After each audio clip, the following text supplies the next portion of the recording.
ठीक है, next point देखते हैं, रिफ्लेक्शन ऑफ वेव। अब रिफ्लेक्शन के लिए डायग्राम बनाते हैं, दो तरह का केस लेंगे।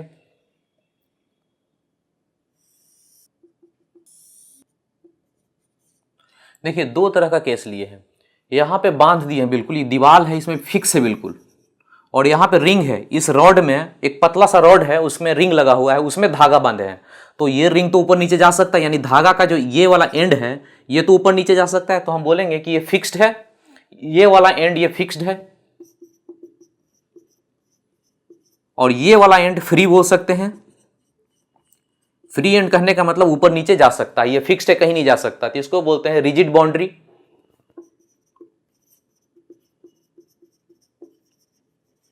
और ये फ्री बाउंड्री लिख लीजिए, ये फ्री बाउंड्री है जहां से इधर उधर जा सकता है, ऊपर नीचे जा सकता है। तो दो तरह का कैसे, रिजिड बाउंड्री से कैसा रिफ्लेक्शन होगा और फ्री से कैसा होगा। रिजिड बाउंड्री चूंकि बहुत हार्ड है, रिजिड कहने का मतलब बहुत हार्ड, कहीं उसमें मूवमेंट नहीं है, इसीलिए इसको डेंसर भी बोलते हैं। आपको कई बार आएगा अलग चैप्टर में, जैसे ऑप्टिक्स में आएगा, तो इसको डेंसर लिख लेते हैं। डेंसर मीडियम भी रहेगा लिखा हुआ, इसके बाद पूरा का पूरा ये डेंसर मीडियम है, और ये फ्री है तो इसको रेयरर मीडियम बोलेंगे, रेयरर मीडियम। तो इतना तरह का टर्म रहेगा।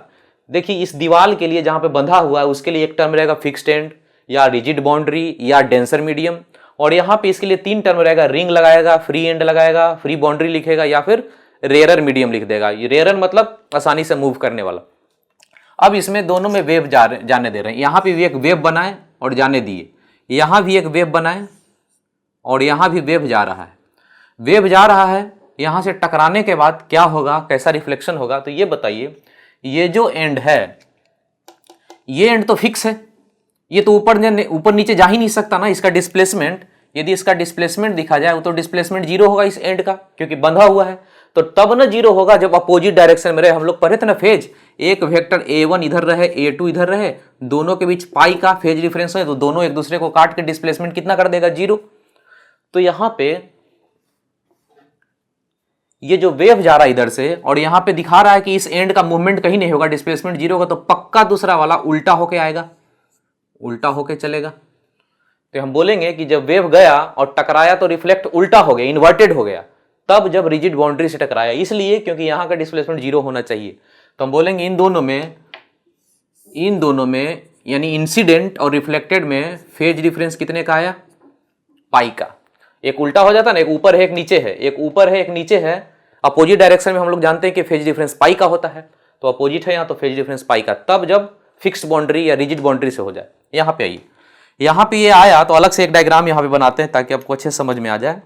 ये वेव आया, यहाँ रिंग लगा हुआ है, और वेव नजदीक आया तो यहाँ आएगा, और नजदीक आएगा जैसे जैसे तो ये ऊपर चला जाएगा रिंग, और यहाँ पे रिंग रहेगा। अब आएगा नीचे गिरकर, तो गिरने के बाद फिर से ऐसा ही वेव बनेगा और लौट जाएगा, जैसे आ रहा था वैसे ही लौटेगा।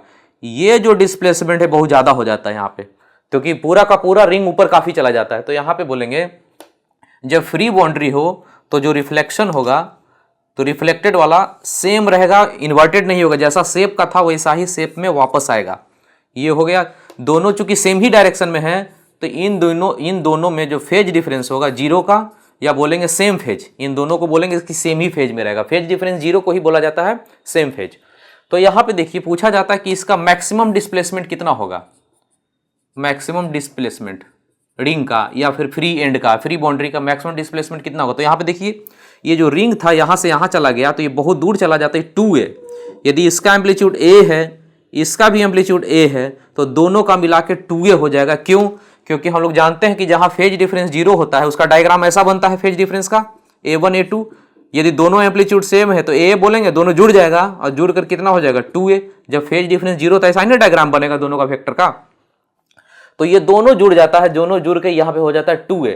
तो बोलेंगे कि मैक्सिमम डिस्प्लेसमेंट, ये एनसीईआरटी में लिखा हुआ है कि जो फ्री एंड है या फ्री बाउंड्री है उसका जो मैक्सिमम डिस्प्लेसमेंट होता है इस एंड पे वो 2a रहेगा। यदि एम्पलीट्यूड वेक्टर का a है तो इसका कितना हो जाएगा 2a रहेगा डिस्प्लेसमेंट। तो ये भी पूछ सकता है। तो यहाँ पे अब आगे बढ़ते हैं। अब यहाँ पे इंसिडेंट वेव का इस केस में बोले कि ऐसा जाने वाला वेव है, उसका इक्वेशन इंसिडेंट का यहाँ पे लिख लेते हैं। इंसिडेंट वेव जो इधर से जा रहा है दोनों ही केस में, उसका equation a sine omega T, minus लें कि प्लस लें, जा तो रहा है प्लस डायरेक्शन में ना, तो यहाँ माइनस लेंगे, उल्टा होता नहीं, माइनस है मतलब बताता है प्लस में जा रहा है, तो इंसिडेंट का इक्वेशन लिख दिए। अब रिफ्लेक्टेड क्या चाहिए, यहाँ वाला रिफ्लेक्टेड का इक्वेशन ए साइन ओमेगा टी माइनस के एक्स लिखें कि प्लस के एक्स लिखें, यहाँ बताइए, ये माइनस लिखें कि प्लस, ये वेव ऐसे जा रहा था तो प्लस डायरेक्शन में जा रहा था तो माइनस लिखेंगे, और ये वेव जा रहा है माइनस में तो यहाँ पे प्लस लिखेंगे। प्लस एक फेज डिफरेंस कितने का आ जाता है, पाई का, तो यहाँ पे पाई भी लिखेंगे। अब इसको थोड़ा सा सॉल्व करें तो sine pi plus theta minus होता है, तो माइनस ए साइन ओमेगा टी प्लस के एक्स बोलेंगे। कई बार क्वेश्चन पूछा जाता है कि ये वेव जाने वाला ये है, तो फिक्स बाउंड्री से रिजिड बाउंड्री से रिफ्लेक्ट है, उसका इक्वेशन क्या होगा, तो बस कुछ नहीं रहेगा, यहाँ प्लस दे दीजिएगा, ये वाला, ये प्लस और यहाँ पे पाई, तो पाई रहेगा तो यहाँ माइनस आ जाएगा। तो ये तो हो गया इसका फ्री एंड, यहाँ वाला फ्री से, ये तो हो गया फिक्स से, फ्री एंड से जो रिफ्लेक्टेड होगा उसका इक्वेशन, इसका दोनों तो सेमी फेज में होता ना है, तो जैसा है वैसा ही लिखिए, ए साइन ओमेगा टी, माइनस की जगह सिर्फ प्लस कर लीजिए क्योंकि आ रहा है ना वेव, और फेज डिफरेंस कितना का, 0 का, तो यहाँ नहीं लिखेंगे, ये हो गया इस केस का रिफ्लेक्टेड फ्री एंड का। और इसका आपको फ्री एंड वाला क्वेश्चन नहीं पूछा जाता है, आपसे पूछा जाएगा सिर्फ ये वाला, तो इसका दोनों फॉर्म है, यहाँ पे पाई छोड़ सकते हैं, पाई को हटाना होगा तो आगे में यहाँ पे माइनस लगाना पड़ेगा, नोट्स में देख लीजिए। क्वेश्चन करते हैं पेज नंबर 38, उसका क्वेश्चन नंबर 21, ये एनसीईआरटी एग्जाम्पलर का क्वेश्चन, इसको वीवीआई का मार्क लगाइए, ये नीट या जेई दोनों में से किसी में बिल्कुल पूछने का चांस है, इसको इंपॉर्टेंट का मार्क लगा लीजिए और देखिए क्वेश्चन क्या है, पहले खुद से ट्राई कर लीजिए।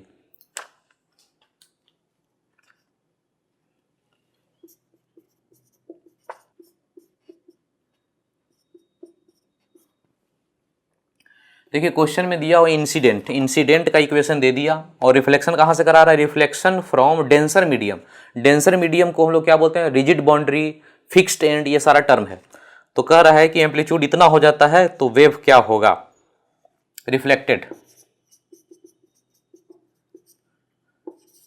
एम्पलीट्यूड इतना नहीं रहता है, इतना नहीं रहता, बल्कि कितना हो जाता है, उस एम्पलीट्यूड का इतना भी कम हो जाता है, 2/3, जितना है उसका 2/3 हो जाता है। बाकी तो टर्म रहने दीजिए, साइन ये जितना है उतना रहने दीजिए, 2t माइनस x/2। और आपको पता है कि जब रिजिड बाउंड्री से रिफ्लेक्ट करे या डेंसर से करे तो फेज डिफरेंस पाई का आता है, तो यहाँ पे पाई लगा लीजिए। ऐसा कर, इसमें कुछ छेड़छाड़ नहीं किए, जैसा है उतना रहने दिए, बस इसी में कितना कर लिए, पाई जोड़ लिए। ये ब्रैकेट में ना, ये ब्रैकेट में 2 पाई बाहर किए हुए हैं, तो पूरे के पूरे ले लिए हम, एक साथ पूरा ले लिए इतना, और उसमें पाई कर लिए। अब ये हो गया एम्पलीट्यूड कितना हो जाएगा, ये 0.4 हो गया। साइन पाई प्लस थीटा है, पाई प्लस थीटा माइनस हो जाता तो यहाँ माइनस हो जाएगा, और ये हो गया साइन, बाकी जैसे था वैसा ही रह गया, 2 पाई टी, ये माइनस का प्लस हो जाएगा, ये माइनस है ना तो ये प्लस हो जाएगा क्योंकि लौट रहा है ना, टी प्लस x/2। ये कौन सा आंसर हो गया, इसका आंसर हो गया -0.4, इसका आंसर बी हो गया। देख लीजिए यहाँ पे प्लस और यहाँ पे ये माइनस साइन के साथ, ये आंसर हो गया बी। ये बहुत इंपॉर्टेंट क्वेश्चन, ये पूछ सकता है।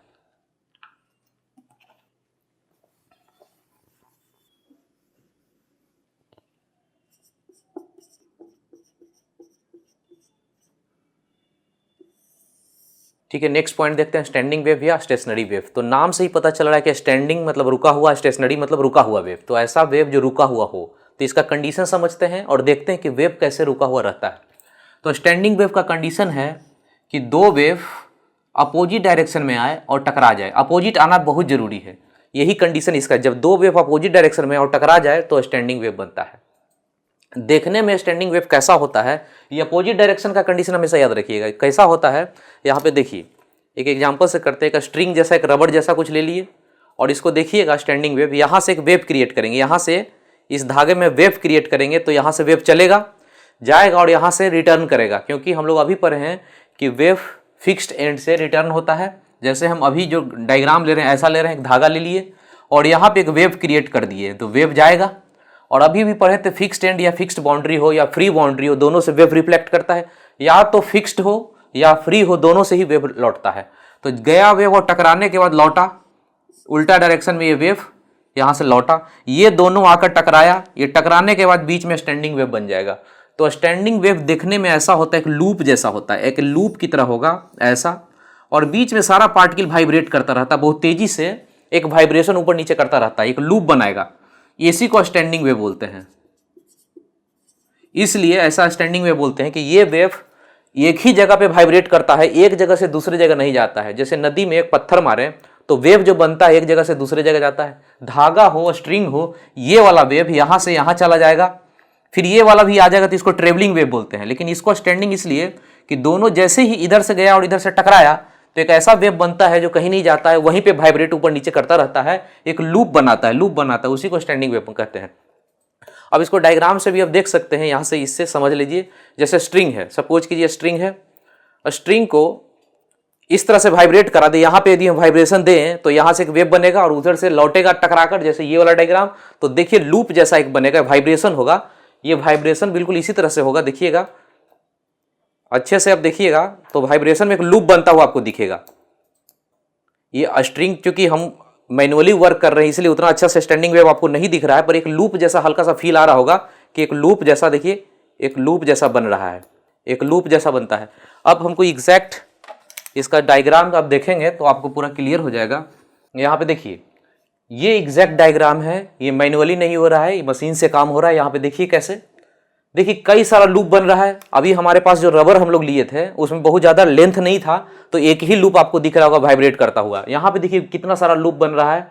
तो ये लूप में एक लूप, दो लूप, तीन लूप, जिसमें कई सारा लूप आपको दिख रहा है, तो ये लूप में वाइब्रेट करता है, लेकिन जहां वाइब्रेट करता है वहीं रहता है, एक जगह से दूसरी जगह नहीं जाता है, इसलिए इसको स्टेशनरी बोलते हैं, रुका हुआ वेव। ठीक है, ठीक है। तो हम लोग देख के समझ गए कि किस तरह का स्टैंडिंग वेव होता है। अब इक्वेशन देखते हैं। स्टैंडिंग वेव तब बनता है जब दोनों अपोजिट आकर टकराए। तो मान लेते हैं एक वेव का इक्वेशन ए साइन ओमेगा टी माइनस के एक्स है, और उधर से लौटने वाले का ए साइन ओमेगा टी माइनस के जगह पे हो जाएगा प्लस, ऐसे आ रहा है इसलिए प्लस।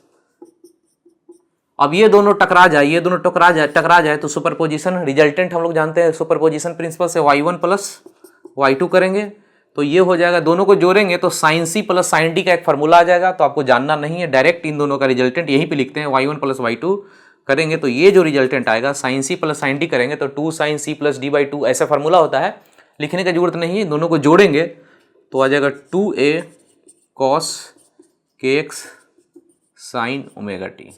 अब इस टर्म बीच वाले को हटा लेते हैं क्योंकि आपको नोट्स में लिख दिए हैं क्या किए हैं, दोनों को जोड़े हैं तो ये आ गया इक्वेशन। यही हमारा स्टैंडिंग वेव का इक्वेशन है।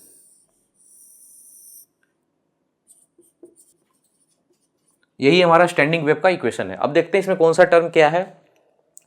और स्टैंडिंग वेव देखने में आपका इस तरह से होता था। स्टैंडिंग वेव एक लूप, दो लूप, कई सारा लूप बनेगा और उसका इक्वेशन ये होगा। अब इन दोनों में अंतर समझिए। ये था ट्रेवलिंग वेव। ट्रेवलिंग वेव मतलब यहाँ पे ये जो साइन है ये माइनस या प्लस, ये बताता है कि ट्रेवल किधर कर रहा है। माइनस साइन बताता है कि प्लस डायरेक्शन में ट्रेवल कर रहा है। यहाँ पे कहीं भी जोड़ घटाओ माइनस प्लस कहीं नहीं है, इसलिए नहीं है क्योंकि वेव एक ही जगह पे स्थिर है, इसलिए नहीं वो। अब यहाँ पे देखिएगा ओमेगा टी, टी का जो टर्म है ये पूरा का पूरा एक साथ जुड़ा हुआ है। इतना टर्म टी के साथ एक्स भी जुड़ा हुआ है और इसके साथ साइन भी जुड़ा हुआ है, तो पूरा ये जो टर्म एक साथ है इसको छोड़ दीजिए तो इसको एम्पलीट्यूड बोलते हैं। ये पूरा जो टर्म है टी वाला टर्म, उस सबको छोड़ दीजिए तो इसको एम्पलीट्यूड बोला जाता है। यहां पे एम्पलीट्यूड किसको बोलेंगे? ये देखिए दो टर्म अलग अलग हो चुका है, ये टर्म और ये टर्म अलग अलग हो चुका है। इसमें क्या था, टी और एक्स एक ही साथ जुड़ा हुआ था साइन के साथ, लेकिन इसमें टी साइन के साथ है, एक्स कॉस के साथ है, दोनों टर्म अलग अलग हो गया। तो यहाँ पे ये जो टी वाला जो टर्म है इतना, इसको छोड़ दीजिए, इसको छोड़ने के बाद जो बचा इसको एम्पलीट्यूड बोला जाता है। बिल्कुल ऐसे ही इसमें इतना टर्म को छोड़ दीजिए तो एम्पलीट्यूड, इसमें टी वाला टर्म को छोड़ दीजिए तो बाकी जो बच गया एम्पलीट्यूड। तो यहां लिखेंगे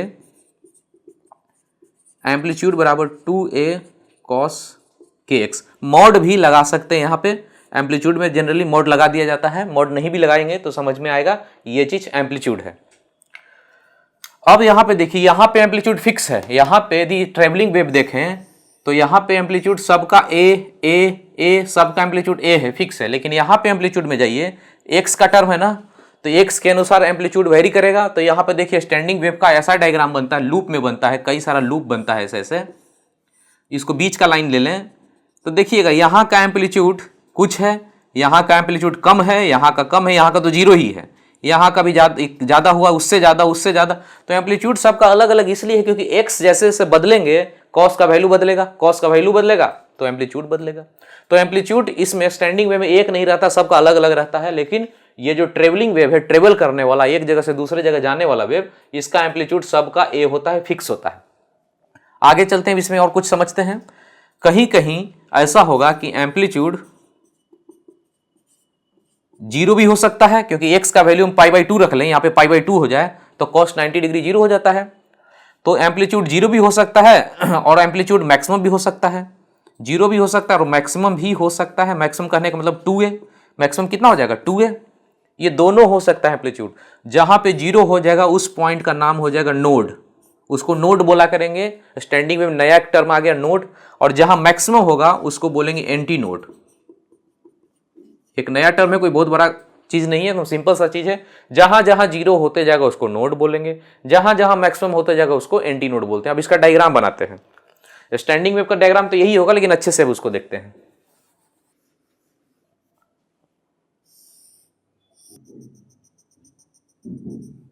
ये हो गया स्टैंडिंग वेव जिसमें कई सारा लूप है।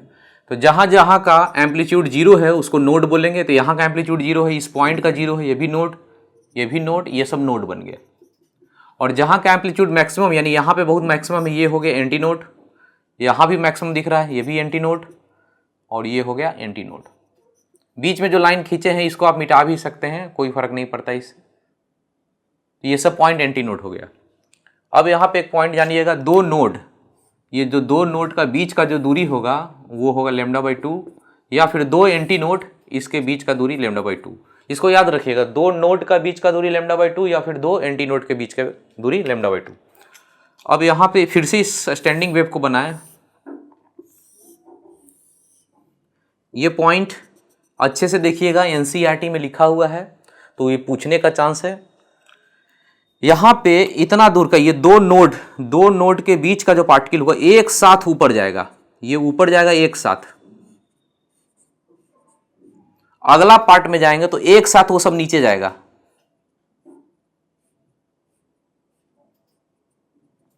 तो हम ये बोलेंगे कि दो नोड के बीच जितना भी पार्टिकल है सब सेम फेज में है, क्योंकि एक साथ ऊपर चला जाता है, एक साथ अपने एक्सट्रीम पे, ये वाला पॉइंट अपने एक्सट्रीम पे, ये अपने एक्सट्रीम पे, ये अपने एक्सट्रीम पे चला जाता है। तो हम बोलेंगे दो नोड के बीच जितना भी पार्टिकल है सब सेम फेज में है, ये सारा सेम फेज में है। सेम फेज या फेज डिफरेंस 0। ये दो नोड के बीच का सारा पार्टिकल एक साथ अपने एक्सट्रीम पे जाता है, इसीलिए ये है सेम फेज। अब इन दोनों में बात करें तो ये दोनों अपोजिट फेज है। ये दोनों के बीच एडजेसेंट लूप, ये लूप और ये लूप, इसको एक लूप बोला करेंगे, इसको एक लूप बोलेंगे। इसमें 3 लूप दिख रहा है, 1 2 3। जितना लूप होगा उतना एंटी नोड होगा। यहाँ एक, यहाँ एक, यहाँ मिला के 3 हो गए एंटी नोड। तो यहाँ पे देखिएगा, इस दोनों नोड के बीच जितना पार्टिकल होगा सेम फेज, लेकिन एडजेसेंट लूप में चेक करें इन दोनों में तो एक ऊपर जाता है तो दूसरा सारा का सारा एक साथ नीचे आ जाता है। ये भी सब सेम फेज आपस में है, लेकिन ये सब नीचे आ जाता है, ये ऊपर जाता है। तो ये दोनों के बीच फेज डिफरेंस कितना का है, पाई का, क्योंकि उल्टा है, ये ऊपर जाता है तो यहाँ पर नीचे चला आता है। नोट्स में इस पॉइंट को देखिए। नोट्स में एक एग्जांपल है, उसको देखते हैं।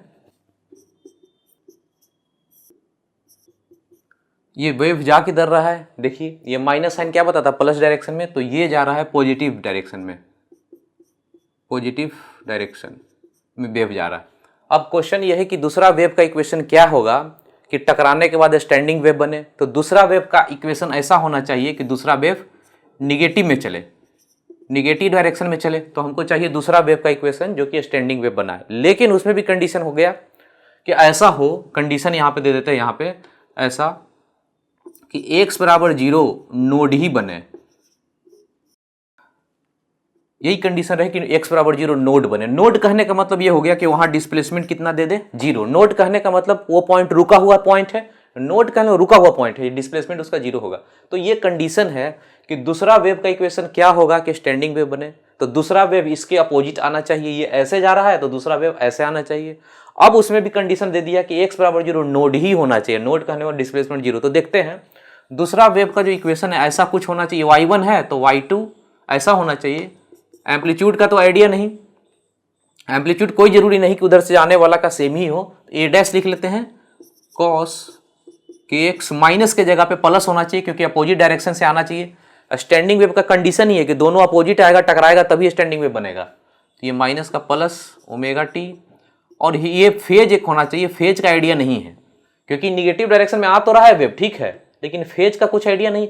तो ये फेज यहाँ से कुछ आइडिया देगा कि फेज कितना होना चाहिए, क्योंकि ये कंडीशन भी है। ये कंडीशन अपना है कि x बराबर 0 नोड ही होना चाहिए, और यही क्वेश्चन बार बार पूछा जाता है। दूसरा नहीं पूछा जाता है कि x बराबर 0 एंटी नोड हो तो क्या होगा, x बराबर 0 नोड होगा, इस टाइप का कंडीशन रहता है। तो शुरू करते हैं काम। x बराबर 0 पहला इक्वेशन में रखते हैं इसमें, तो y1 क्या होगा, x बराबर 0 रखते हैं तो y1 क्या हो जाएगा, x बराबर 0 रखेंगे तो a cos, ये माइनस रहेगा, माइनस बाहर निकलेगा तो प्लस बन जाता है। cos माइनस थीटा कितना होता है, यहाँ लिख देते हैं cos माइनस थीटा, ये प्लस cos थीटा होता है। तो यहाँ पे ये माइनस बच गया तो ये भी प्लस बन गया ओमेगा टी। एक इक्वेशन आ गया। दूसरा का आइडिया नहीं है, लेकिन इतना दूसरा ये हमको आइडिया नहीं है, लेकिन दोनों जोड़ते हैं तो डिस्प्लेसमेंट 0 हो जाना चाहिए। तो इसका वेक्टर बनाते हैं सुपरपोजिशन प्रिंसिपल। ये हो गया y1 बराबर a cos ओमेगा टी। दूसरा कितना होना चाहिए कि रिजल्टेंट कितना हो जाए, तो रिजल्टेंट 0, रिजल्टेंट हो गया, रिजल्टेंट कितना होना चाहिए 0, तो रिजल्टेंट 0 के लिए दूसरा अपोजिट होना चाहिए, यानी कि जो y2 है अपोजिट होना चाहिए, और इसका भी एम्पलीट्यूड कितना होना चाहिए, इसका a है तो इसका भी a ही होना चाहिए, और ये अपोजिट होना चाहिए मतलब पाई। ये हो गया फेज। तो दूसरा जो इक्वेशन ये, उसका एम्पलीट्यूड निकल गया। दूसरा वाले का एम्पलीट्यूड, ये चीज कितना होना चाहिए, ये चीज ये देखिए दिख रहा है a ही होना चाहिए, तभी ना ये दोनों एक दूसरे को काट देगा। अब काटेगा तभी तो 0 देगा, ये पॉइंट नोड बनाएगा, ये y बराबर 0 देगा। तो ये दोनों कटने के लिए एम्पलीट्यूड सेम होना चाहिए, तो एम्पलीट्यूड a ही रह जाएगा।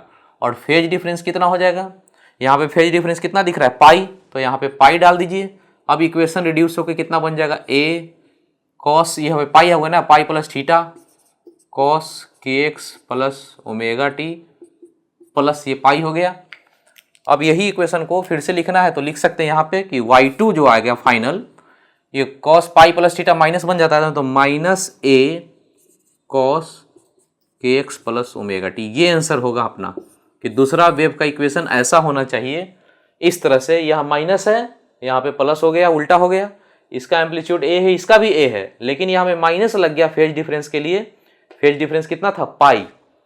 ये कंडीशन, ये पाई फेज डिफरेंस कहाँ से निकला, ये कंडीशन से कि x बराबर 0 नोड ही होना चाहिए। क्वेश्चन ये था, तो नोड होने के लिए एक इधर है तो एक उल्टा होगा तभी ना कट के डिस्प्लेसमेंट 0 देगा।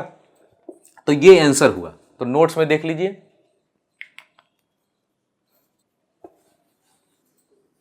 ठीक है, क्वेश्चन का प्रैक्टिस करेंगे।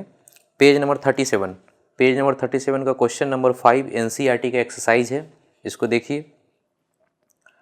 कह रहा है कि इसमें 4 ABCD दिया हुआ है, सबको बताना है कौन ट्रेवलिंग वेव है, कौन स्टेशनरी है, कौन नन ऑफ द ऑल बोला है। ठीक है, तो पहला को देखिए। पहला तो स्टैंडिंग दिख रहा है ना, cos kx sine omega T, यानी cos kx sine omega T का दोनों टर्म अलग अलग है। पहला वाले में cos 3x साइन 10t दोनों अलग अलग है, ये स्टैंडिंग वेव हो गया। दूसरा देखिए, दूसरा तो कोई वेव नहीं है क्योंकि फाइनाइट वैल्यू नहीं ना आएगा इसका। हम लोग ऐसा तो पहले भी किए काम, 2√x minus we T. X का वैल्यू इन्फिनिटी रख दें तो कितना हो जाएगा, y का वैल्यू कितना हो जाएगा इनफाइनाइट। या फिर इसको यदि निगेटिव कर दे, x का वैल्यू फिक्स रखें, t का वैल्यू इतना कर दे कि पूरा ओवरऑल निगेटिव हो जाए, तो ये तो डिफाइन ही नहीं होगा। तो ये फाइनाइट वैल्यू नहीं आ रहा है, ये फाइनाइट नहीं आ रहा है, तो ये तो इक्वेशन होगा ही नहीं वेव का।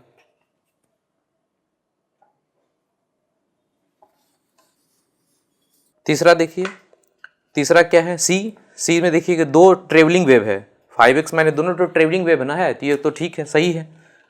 जैसे y बराबर कितना है 3 साइन 5x माइनस 0.5t, और ये है plus 4 cos 5x minus 0.5t। ये दोनों क्या है, यहाँ पे ये भी ट्रेवलिंग वेव है, ये भी ट्रेवलिंग वेव है। तो बोलेंगे कि 2 ट्रेवलिंग वेव, ट्रेवलिंग वाला ट्रेवल करने वाला नॉर्मल वेव, उन दोनों का सुपरपोजिशन है, यहाँ 4 है, यहाँ 3 है, ये दोनों में फेज है, ये कॉस है, ये साइन है, तो फेज होगा π/2 का। ये जो माइनस साइन बताता है ट्रेवल करना, ये माइनस साइन बताता है ट्रेवल करने वाला वेव है।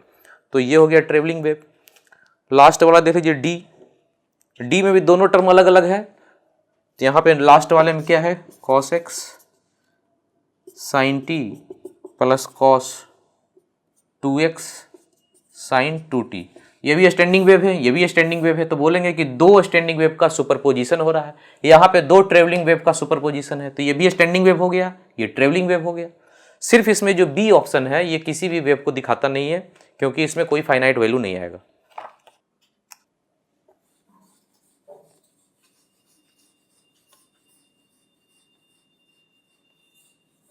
नेक्स्ट क्वेश्चन करते हैं, पेज नंबर 39। पेज नंबर 39 का क्वेश्चन नंबर 24, ये है एनसीईआरटी एग्जाम्पलर का। देखिए क्या है क्वेश्चन। एक स्टैंडिंग वेव का इक्वेशन दिया हुआ है, लिख लेते हैं क्या क्या है। 0.06 साइन 2π/3x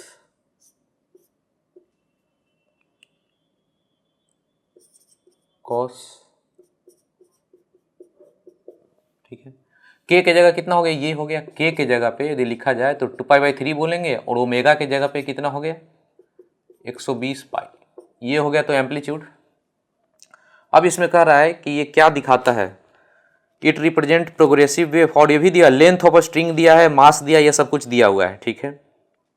म्यू का जरूरत पड़ेगा तो कभी हो सकता है। इट रिप्रेजेंट कौन सा वेव को दिखाता है, प्रोग्रेसिव या स्टेशनरी, तो दिख रहा है ना, दोनों टर्म अलग अलग है, तो स्टेशनरी वेव है। तो पहला प्रोग्रेसिव मतलब ट्रेवल करने वाला, प्रोग्रेस करने वाला, तो वेव नहीं है।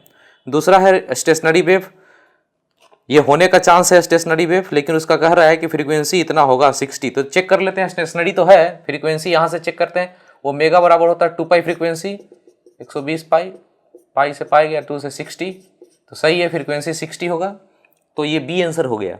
सी आंसर में कह रहा है it is the result of superposition of two wave. हम लोग जानते हैं कि कोई भी स्टैंडिंग वेव बनता है तो दोनों अपोजिट डायरेक्शन में वेव आके टकरा जाना चाहिए, तो इसमें कह रहा है कि superposition of two wave of wavelength इतना, फ्रीक्वेंसी इतना, ट्रेवलिंग विद स्पीड इतना in opposite direction.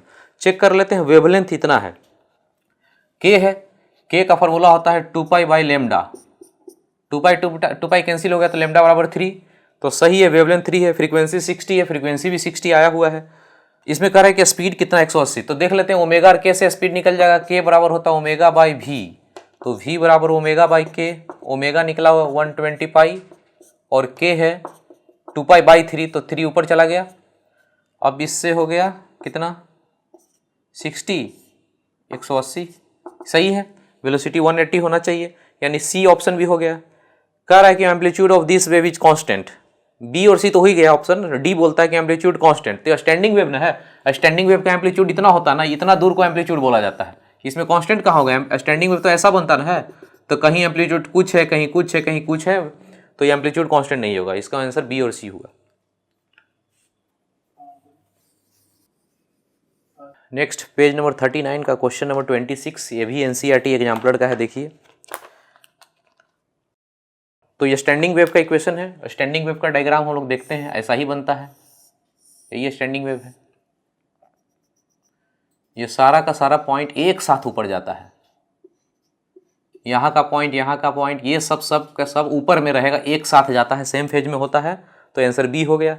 Same frequency भी होगा, क्योंकि पूरे का फ्रीक्वेंसी सबका सेम ही होता है, इक्वेशन नहीं ना होता है स्टैंडिंग वेव का, ट्वाइस ए कॉस या साइन के एक्स साइन ओमेगा टी, तो ओमेगा जो फ्रीक्वेंसी है पूरे स्टैंडिंग वेव के लिए सेम है, अलग अलग नहीं है, पूरे के लिए स्टैंडिंग वेव के लिए सब के लिए ओमेगा क्या है, वहाँ फिक्स है, ओमेगा सेम है, के सेम है, ये सब कुछ सेम रहता है, सिर्फ एम्पलीट्यूड सबका अलग रहता है, और इन दोनों नोड के बीच ये सारा का सारा सेम फेज में होता है। तो इसका कौन कौन सा आंसर हो गया, same frequency, same phase, different amplitude, amplitude तो सबका अलग अलग होता है, इसका कम है, इसका एम्पलीट्यूड ज़्यादा होता है, तो डी भी हो गया। सेम एनर्जी नहीं होता है, एनर्जी तो होता है कि जितना एम्पलीट्यूड होता है उसके अनुसार एनर्जी डिसाइड होता है, लेकिन हम लोग को उतना नहीं जानना, एनर्जी सेम नहीं होगा, बस ये तीनों पॉइंट को आप जानिए। नेक्स्ट क्वेश्चन पेज नंबर 5 का क्वेश्चन नंबर 18, या IIT एडवांस का क्वेश्चन है, ये काफ़ी पुराना क्वेश्चन है, तो हो सकता है नीट में इसको पूछे। देखिए क्वेश्चन क्या है, कह रहा है कि चारों इक्वेशन में जो चारों ऑप्शन दिया हुआ है, कौन कौन सा इक्वेशन वैलिड है वेव का दिखाता है। तो वेव तो दो तरह का देख लिए, स्टैंडिंग भी देख लिए, ट्रेवलिंग भी देख लिए, तो बताइए कौन कौन सा वैलिड है। तो पहला ए तो वैलिड हो गया, क्योंकि दो टर्म cos x और sin x sine omega T अलग अलग है, तो ये स्टैंडिंग वेव, दो टर्म जब अलग अलग हो जाए तो ये स्टैंडिंग बन जाता है, तो स्टैंडिंग वेव ए हो गया। सी भी दिख रहा है, के एक्स प्लस ओमेगा टी है, के x plus omega T plus sign बताता है कि माइनस डायरेक्शन में जा रहा है, तो ये भी ट्रेवलिंग वेव हो गया, जो सी वाला ऑप्शन है ट्रेवलिंग वेव है, ये दोनों वैलिड है।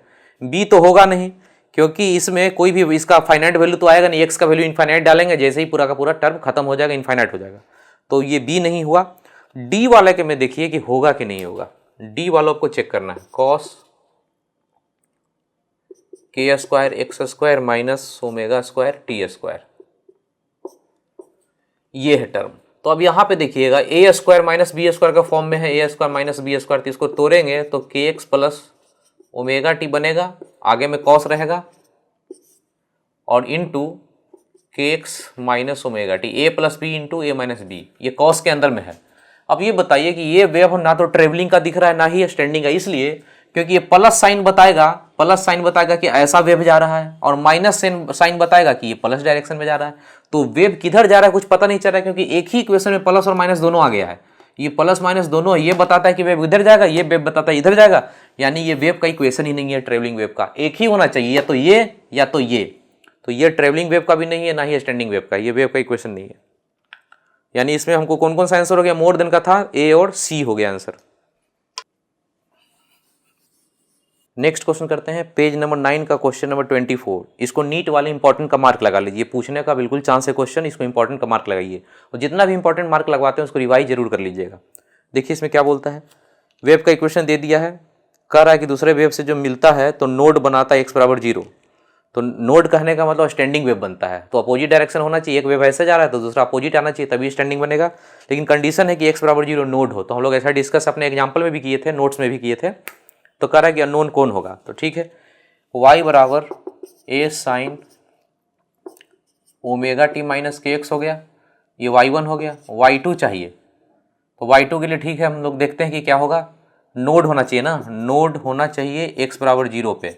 एक तो इक्वेशन हो गया, x बराबर 0 कर लेंगे तो साइन ओमेगा टी, ये हो गया, ये y1 बराबर a एम्पलीट्यूड के साथ a साइन ओमेगा टी बन गया ना, x बराबर 0 कर लें तो। दूसरा 0 होने के लिए नोड होना चाहिए ना, यानी कि डिस्प्लेसमेंट 0 होने के लिए इसके अपोजिट होना चाहिए, तो उसका भी एम्पलीट्यूड तो सेम ही होना चाहिए, और फेज पाई होना चाहिए। एम्पलीट्यूड इतना ही रहेगा तभी ना ये दोनों काट देगा, ये दोनों वेक्टर, तो amplitude same sine omega T minus का प्लस होना चाहिए ना, अपोजिट डायरेक्शन स्टैंडिंग वेव बनाएगा तो ये, और फेज डिफरेंस पाई का होना चाहिए, तो पाई के कारण यहाँ माइनस आ जाएगा ना, पाई है तो यहाँ माइनस आ जाएगा, माइनस ए साइन ओमेगा टी प्लस के एक्स, ये आंसर होगा। तो ये कौन सा हो गया, इसका आंसर माइनस के साथ है, माइनस ए साइन ओमेगा टी प्लस के, यहाँ प्लस रहेगा तब ना, ये माइनस है मतलब ऐसे जा रहा है, प्लस मतलब अपोजिट आएगा तभी तो स्टैंडिंग वेव बनेगा, तो इसका आंसर हो गया बी। ये बहुत इंपॉर्टेंट क्वेश्चन ही पूछ सकता है। नेक्स्ट क्वेश्चन करते हैं, पेज नंबर 13 का क्वेश्चन नंबर 43, ये जेईई मेन 2017 का क्वेश्चन है। देखिए स्टैंडिंग वेव का इक्वेशन दिया हुआ है, स्टैंडिंग वेव भी इसको के बोलेंगे, ये के हो गया, और ये चीज हो गया ओमेगा। अब क्वेश्चन में क्या बोलता है, what is the speed of travelling wave, ये बना होगा कैसे, ये जो स्टैंडिंग वेव बना है, एक वेव इधर से गया होगा और दूसरा वेव इधर से आके टकराया होगा, तो दोनों मिलके, तो इसका भी ओमेगा के भी, इसका भी सेम ओमेगा के भी, ये दोनों जब टकराता है, ओमेगा मतलब एंगुलर फ्रीक्वेंसी, वेव नंबर, ये दोनों टकरा के जो स्टैंडिंग वेव बनता है, तो इसका जो ओमेगा होगा, इसका जो ओमेगा होगा, इसका जो के होगा, वही चीज इसका भी होगा, इस ट्रेवलिंग वेव का, तो कुछ अंतर नहीं है। ये दोनों वेव के टकराने से ही नहीं ये बना है, तो इसका के ओमेगा कहां से आया, इसका के ओमेगा इसी वाला है, इस जो वेव का ओमेगा के है उसी का ये वाला ओमेगा के है दिया हुआ। तो इसमें क्या चाहिए, स्पीड ऑफ ट्रेवलिंग वेव, तो के ओमेगा पता है, तो के बराबर होता है ना formula omega by v, omega by v, तो वी बराबर ओमेगा बाई के, ओमेगा दिख रहा है और के कितना दिख रहा है 5 पाई बाई 4 है, तो 4 ऊपर चला गया, 160 160, इसका आंसर ए हो गया।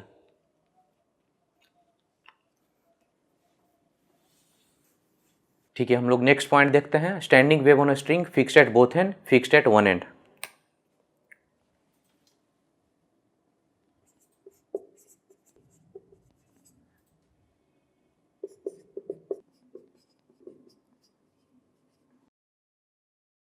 तो ये बहुत ही काम का है पॉइंट, क्योंकि ऑर्गन पाइप जब पढ़ेंगे आगे साउंड में, closed organ pipe, open organ pipe, तो बिल्कुल इसी से मिलता जुलता सेम फार्मूला वहाँ भी आएगा। तो यहाँ समझते हैं अच्छे से, यहाँ लिखा हुआ स्टैंडिंग वेव जब दोनों साइड में क्या है, फिक्स्ड एट बोथ एंड। कहने का मतलब इस टाइप से डायग्राम हो, ये दीवार है दोनों और ये बीच में स्ट्रिंग है, तो यहाँ और यहाँ तो एंड फिक्स हो गया ना। ये दोनों एंड फिक्स है, एक तो केस ये पढ़ेंगे और एक यहाँ पढ़ेंगे। जब एक साइड में फिक्स कर देंगे और एक साइड फ्री छोड़ देंगे, ये वाला एंड पे क्या कर रहा है, फिक्स्ड एट वन एंड, यहाँ पे बंधा हुआ है और ये साइड फ्री है। ये दोनों तरह का केस पढ़ेंगे। तो यहाँ पे हम लोग डायग्राम आगे बनाना शुरू करते हैं। तो क्या होगा, ये जहाँ पे बंद है, जहाँ पे बंधा हुआ है वो तो नोड बनेगा, ये तो नोड बनेगा। अच्छा एक पॉइंट और, यहाँ लिखा स्टैंडिंग वेव, तो स्टैंडिंग वेव यहाँ बनेगा कि नहीं बनेगा? बिल्कुल बनेगा। हम लोग ऐसा केस देखे थे, यहाँ पे यदि वेव बनाए तो वेव आगे जाएगा, यहाँ से रिफ्लेक्ट करेगा और दोनों जब टकराएगा अपोजिट डायरेक्शन में, दोनों साइड में चलता हुआ, तो स्टैंडिंग वेव बनेगा। यहाँ भी होगा, यहाँ से वेव आगे चलेगा, ये फ्री एंड है, ये खुला हुआ एंड है।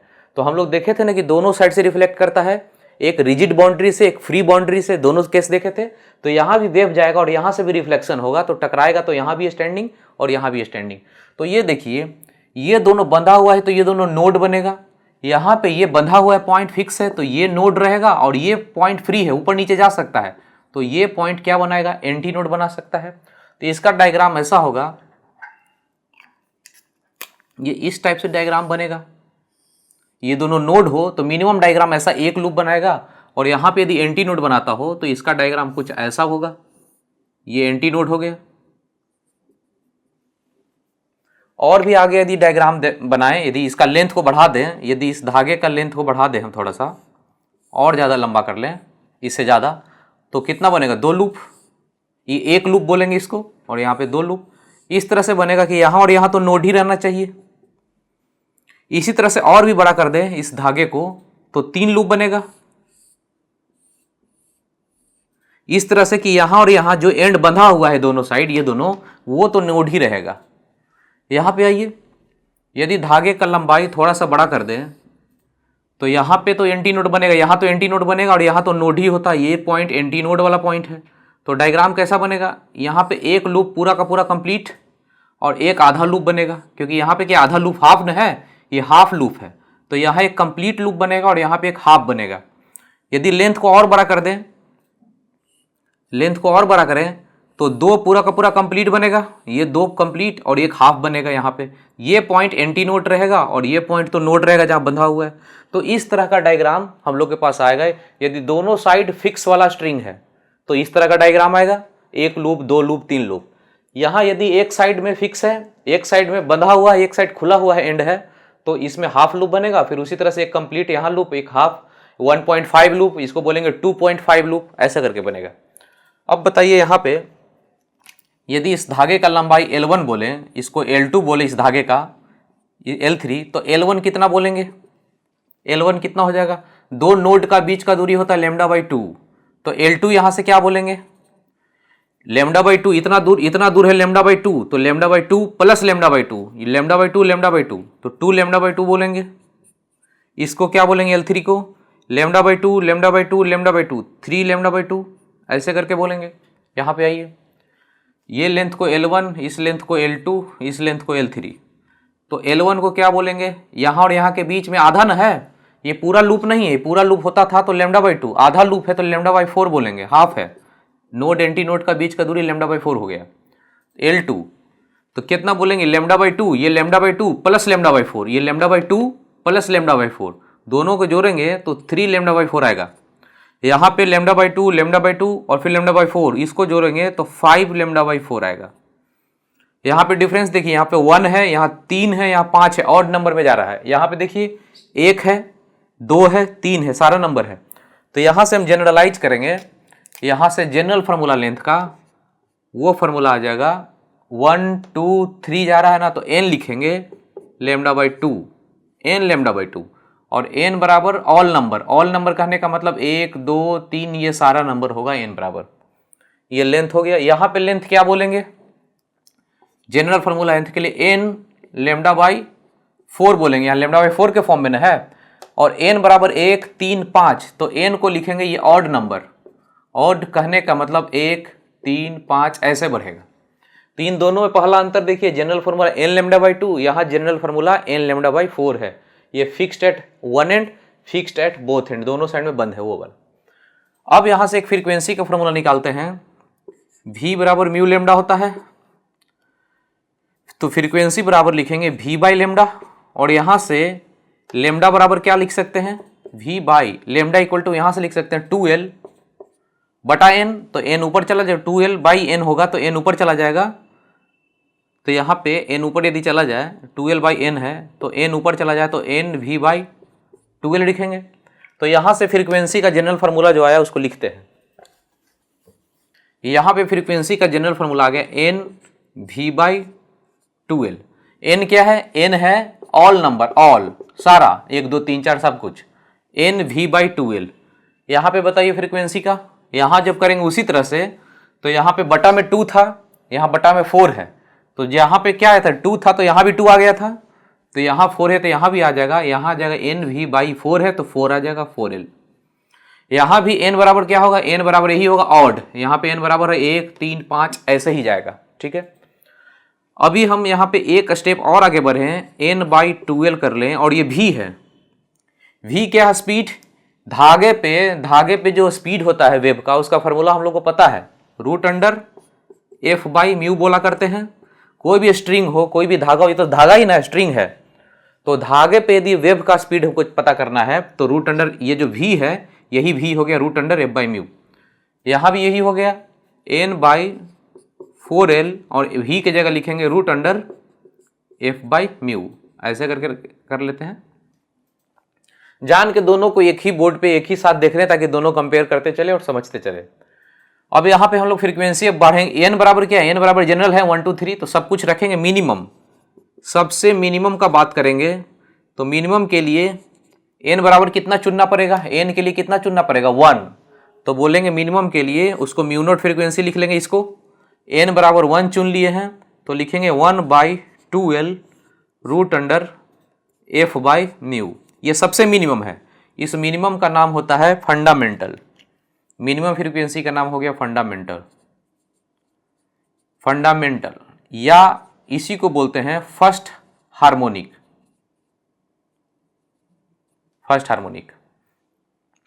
वहां पे जाइए, यहाँ पे मिनिमम सबसे बताइए, यहाँ का सबसे मिनिमम म्यू नोट होगा, सबसे मिनिमम, ये मिनिमम का कैसे यहाँ भी चल रहा है, n बराबर 1 रखेंगे तो 1 by 4l root under f by mu, इसको भी बोलेंगे फंडामेंटल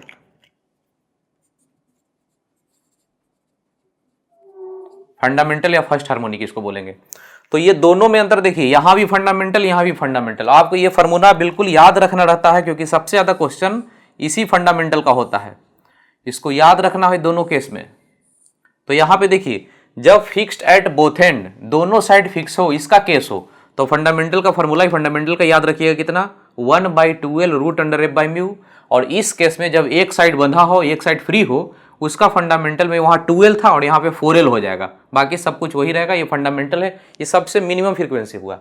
अब आगे बढ़ेंगे, अब म्यू 0 लिखे, इसको म्यू फंडामेंटल को म्यू नॉट बोलते हैं। अब आगे बढ़ते हैं तो इसको म्यू 1 बोलेंगे, ये म्यू नॉट हो गया था, म्यू 1। अगला इसके बाद आगे बढ़ेंगे तो म्यू 2 लिखेंगे, इसी तरह से आगे बढ़ेंगे। तो अगला स्टेप में 1 के जगह यहाँ पे 1 लिए थे, 1 के जगह अब कितना ले लेंगे, n बराबर 2, अब यहाँ 2 ले लेंगे तो इसी में 2 आ जाएगा, 2 आ जाएगा तो ये लिखेंगे 2 by 2l root under f by mu. अब ये 2 है, इसी में ना 2 से गुना है, देखिए ये चीज जितना है इसमें 2 से बस गुना हो गया है, यही ना 2 है, तो हम बोलेंगे कि ये फंडामेंटल का दुगना है, 2 इंटू फंडामेंटल है। अगला जब स्टेप में जाएंगे तो 2 के जगह 3 कर लेंगे, ये 2 के जगह n के बराबर 3 करेंगे ना, तो इसी में 3 हो जाएगा, तो इसी का 3 गुना हो जाएगा, तो इसको बोलेंगे 3 इंटू फंडामेंटल। इसको पढ़ा जाता है सेकेंड हार्मोनिक, क्योंकि 2 से गुना है ना, देखिए 2 से गुना है, इस 2 से मल्टीप्लाई है फंडामेंटल में, इसको बोलते हैं सेकेंड हार्मोनिक। और इसको 3 से गुना है तो इसको बोलते हैं थर्ड हार्मोनिक। अब इसका दो नाम है, देखिए यहाँ पे इसको 2 से गुना है इसमें फंडामेंटल में तो सेकेंड हार्मोनिक बोले, और इधर ओवरटोन बढ़ता है, ये फंडामेंटल है, इसके बाद 1 है तो इसको फर्स्ट ओवरटोन बोलते हैं।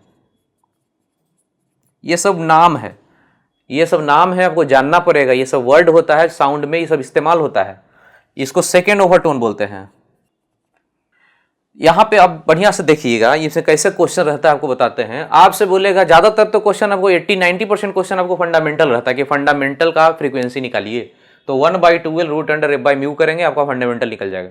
लेकिन कई बार क्वेश्चन रहता है इसको दो नाम है, इस फ्रीक्वेंसी का ये जो आया ना 2/2L, इसको लिखते हैं 2 इंटू फंडामेंटल, इसका दो नाम है। आपसे पूछेगा 2 से गुना है ना, तो सेकेंड हार्मोनिक, हार्मोनिक मतलब मल्टीप्लीकेशन, गुना करना, मल्टीप्लाई करना, तो कितना टाइम्स है, 2 टाइम्स है, यहां पे 2 है ना,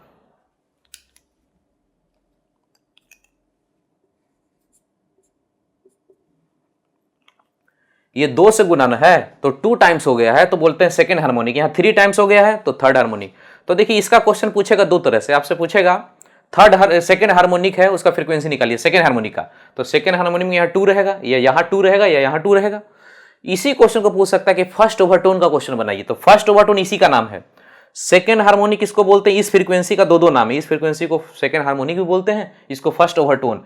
इस लाइन में ओवरटोन बढ़ता है, 0 है, 0 के बाद 1 आता है तो फर्स्ट ओवरटोन, 1 के बाद 2 आता है तो सेकेंड ओवरटोन, लेकिन इधर हार्मोनिक के फॉर्म में बढ़ता है, इसको फंडामेंटल या फर्स्ट हार्मोनिक बोलते हैं।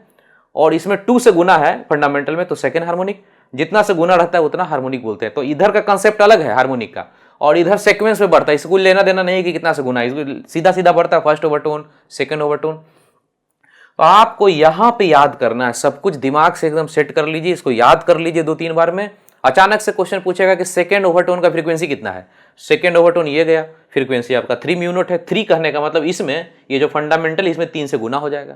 इसी को पूछ सकता है कि सेकंड ओवरटोन नहीं पूछ के पूछ सकता है कि थर्ड हार्मोनिक का क्वेश्चन बनाइए, तो सेम चीज हो गया। अब ऐसा जैसा डिस्कशन यहां भी करते हैं, ऐसे करके घेर लीजिए इधर का पार्ट, इधर डिस्कशन करते हैं। इसके बाद आगे बढ़ेंगे तो μ1 बोलेंगे, फिर आगे बढ़ेंगे तो μ2 बोलेंगे। इधर तो बढ़ता है ऐसा नहीं सीक्वेंस, μ0 के बाद 1 2 3 बढ़ता है, इसको ओवरटोन बोलते हैं, इसको भी फर्स्ट ओवरटोन बोलेंगे, इसको सेकंड ओवरटोन बोलेंगे। लेकिन इधर जितना गुना होगा, 2 से गुना होगा तो सेकंड हार्मोनिक, 3 से गुना होगा तो थर्ड हार्मोनिक। अब बताइए अगला स्टेप, इसके बाद अगला चलते हैं। तो यहाँ पे 1 चुने थे, n बराबर ऑड नंबर है ना, अगला 3 है तो 3 चुनेंगे, तो यहाँ 3 हो जाएगा, 3/4L रूट अंडर F/μ। आपको नहीं लगता कि इसी में 3 से गुना हो गया है, तो 3 इंटू फंडामेंटल हो गया, तो यहीं पे लिख लेंगे, ये हो गया 3 इंटू फंडामेंटल। अगला स्टेप में 3 की जगह कितना 5 करना है, तो यहीं पे 5 हो जाएगा, यहाँ पे 5 हो जाएगा, तो यहाँ पे 5 कहने का मतलब इसी में 5 से गुना है, तो 3 इंटू फंडामेंटल नहीं 5 इंटू फंडामेंटल। तो सबका नाम देखिए कैसे होगा। इधर तो कुछ नहीं करना, इधर तो ओवरटोन बढ़ता है, तो इसको फर्स्ट ओवरटोन बोलेंगे, इसको भी फर्स्ट ओवरटोन, इसको बोलते हैं सेकेंड ओवरटोन। अब यहाँ पे देखिए कितना से गुना है फंडामेंटल में, 3 से गुना है ना, इसको थर्ड हार्मोनिक बोलेंगे, जितना गुना रहेगा उतना हार्मोनिक, इसको थर्ड हार्मोनिक बोलते हैं। इसको कौन सा हार्मोनिक बोलेंगे, कितना से गुना है 5 से, तो इसको बोलते हैं फिफ्थ हार्मोनिक। तो इधर समझ में आ गया होगा कि जितना मल्टीप्लाई होता है, जितना फंडामेंटल में गुना होता है उसी को हार्मोनिक बोल देते हैं। लेकिन इधर का कोई कॉन्सेप्ट नहीं, सीधा सीक्वेंस में चलता है, फर्स्ट ओवरटोन सेकेंड ओवरटोन। अचानक से बोलेगा कि क्वेश्चन है फिक्स्ड एट वन एंड का, और इसका सेकेंड ओवरटोन का फॉर्मूला क्या है, तो सेकेंड ओवरटोन तो ये हो गया, इसका फॉर्मूला में 5 से गुना होगा, यानी इसी में 5 से गुना रहेगा। तो एक बार देखिए सारा कुछ आपको नोट्स में लिखे हैं, बस यहां समझिए कि क्या क्या डिस्कशन हुआ है।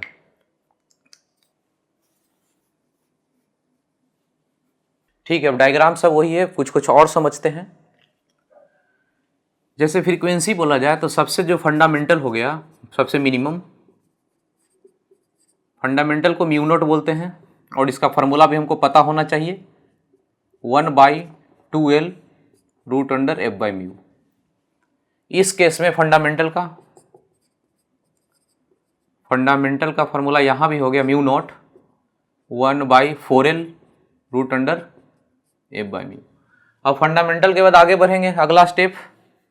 तो अगला स्टेप जो फ्रीक्वेंसी होता है यहाँ पे फंडामेंटल को फर्स्ट ओवरटोन या सेकेंड हार्मोनिक, तो ये तो म्यू नॉट हो गया। अगला स्टेप में ये 2 फंडामेंटल बनेगा, अगला स्टेप में 3 फंडामेंटल बनेगा।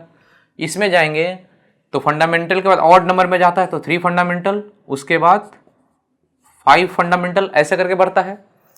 डायग्राम में इसी का नाम हो गया सेकेंड हार्मोनिक, इसी का नाम हो गया थर्ड हार्मोनिक, इसका नाम हो गया थर्ड हार्मोनिक, इसका हो गया फिफ्थ हार्मोनिक। डायग्राम देखिए, ये फंडामेंटल है सबसे मिनिमम, ये सबसे मिनिमम है, लिख सकते हैं यहाँ पे, ये सबसे मिनिमम है, यहाँ पे ये सबसे मिनिमम है। तो मिनिमम का जो डायग्राम है ये बनेगा, फंडामेंटल का ये डायग्राम होगा, क्योंकि जो धागा है उस पर एक ही लूप दिख रहा है, सबसे मिनिमम लूप, सबसे लूप ये मिनिमम है, तो फंडामेंटल का ये डायग्राम बना। उसके बाद इसका अगला स्टेप ये है सेकेंड हार्मोनिक, तो सेकेंड हार्मोनिक का ये डायग्राम बना, थर्ड हार्मोनिक का ये डायग्राम बना। तो तो क्वेश्चन में थोड़ा सा दिमाग और लगा के रखिएगा कि फंडामेंटल होगा तो एक ही लूप बनेगा, यदि उसके बाद का स्टेप है सेकेंड हार्मोनिक हो तो इसमें 2 लूप बन रहा होगा, इसका ध्यान रखिएगा। यहाँ पे जाइए, फंडामेंटल है सबसे मिनिमम, तो ये इसके लिए डायग्राम हो गया फंडामेंटल यानी सबसे मिनिमम का डायग्राम, आधा लूप। इसके बाद जो अगला है थर्ड हार्मोनिक, या इसी को फर्स्ट ओवरटोन भी बोलते हैं, ये थर्ड हार्मोनिक का डायग्राम हो गया। मतलब कि इसके बाद का, इसमें आधा लूप है, इसमें 1 पॉइंट, एक कंप्लीट लूप है, एक हाफ है, तो 1.5 लूप बोलेंगे, एक कंप्लीट एक आधा। इसका डायग्राम ये हो गया, एक लूप था, ये 1.5 लूप था, एक लूप और बढ़ गया। तो ये डायग्राम भी इतना दूर तक नहीं जाना, ये दोनों का डायग्राम सिर्फ जानिएगा कि फिक्स्ड एट वन एंड है तो फंडामेंटल या सबसे मिनिमम में आधा लूप बनेगा, और उसके बाद में एक कंप्लीट लूप, फिर हाफ लूप बनेगा। ठीक है, अब यहां पे देखिए ये इस तरह से बढ़ रहा है, तो यहां पे एक हम लिख लेते हैं सीक्वेंस, फंडामेंटल 2 फंडामेंटल 3 फंडामेंटल, ये ऐसा सीक्वेंस में बढ़ रहा है। यहां पे देखिएगा फंडामेंटल 3 फंडामेंटल 5 फंडामेंटल, तो 2 कंसेक्यूटिव, देखिए ये है फंडामेंटल, इसके बाद अगला ये है, तो ये दोनों को कंसेक्यूटिव फ्रीक्वेंसी बोलेंगे। इन दोनों का डिफरेंस कितने का आता है, म्यू नॉट का। यहां भी डिफरेंस कितने का आता है, म्यू नॉट का। तो हम ये बोलेंगे कि फिक्स्ड एट बोथ एंड का क्वेश्चन हो तो 2 कंसेक्यूटिव फ्रीक्वेंसी का डिफरेंस हमेशा जब करेंगे, किसी भी 2 का कंसेक्यूटिव का डिफरेंस कर दें तो क्या देगा, हमेशा फंडामेंटल देगा। यदि डिफरेंस कर दें तो फंडामेंटल देगा। बहुत ही काम का है, क्वेश्चन बनाने में आपको बहुत मदद मिलेगा, इसको अच्छे से देखिएगा। 2 कंसेक्यूटिव का डिफरेंस हमेशा फंडामेंटल देता है। आपसे क्वेश्चन जैसे पूछ दिया कि इसका फंडामेंटल एक फ्रीक्वेंसी आपको पता नहीं कि कौन सा है, आपको बोलेगा कि बीच में ये जा रहा कोई हार्मोनिक या कोई ओवरटोन है, उसका 100 है फ्रीक्वेंसी। किसी भी हार्मोनिक में हो सकता है कि 100वां हार्मोनिक हो, ये बढ़ते जा रहा है 2 3 4 5 ऐसा 100वां हार्मोनिक का ये है। लेकिन 101वां यानी इसके जस्ट बाद वाला है 111 हर्ट्ज। सपोज कीजिए ऐसे लिख दिया, ये है फ्रीक्वेंसी है 100वां हार्मोनिक का, 100 हार्मोनिक का, और ये है 101 हार्मोनिक यानी एक ज्यादा हार्मोनिक का। ठीक है, अब बोला इन दोनों डाटा से बताइए कि फंडामेंटल कितना है, तो हमको पता है कि ये दोनों कॉन्सेक्यूटिव है, कॉन्सेक्यूटिव फ्रीक्वेंसी है। जैसे ही कॉन्सेक्यूटिव मिल गया तो एक 2 होगा तो एक 3 होगा, जस्ट उसके आगे वाला दोनों को घटा दें तो फंडामेंटल देगा। तो इन दोनों को घटा देंगे तो फंडामेंटल दे देगा, कितना दे देगा, 11 हर्ट्ज। समझ में ऐसे करके क्वेश्चन रहेगा। तो 2 कंसेक्यूटिव फ्रीक्वेंसी का हमेशा डिफरेंस एक फंडामेंटल देता है।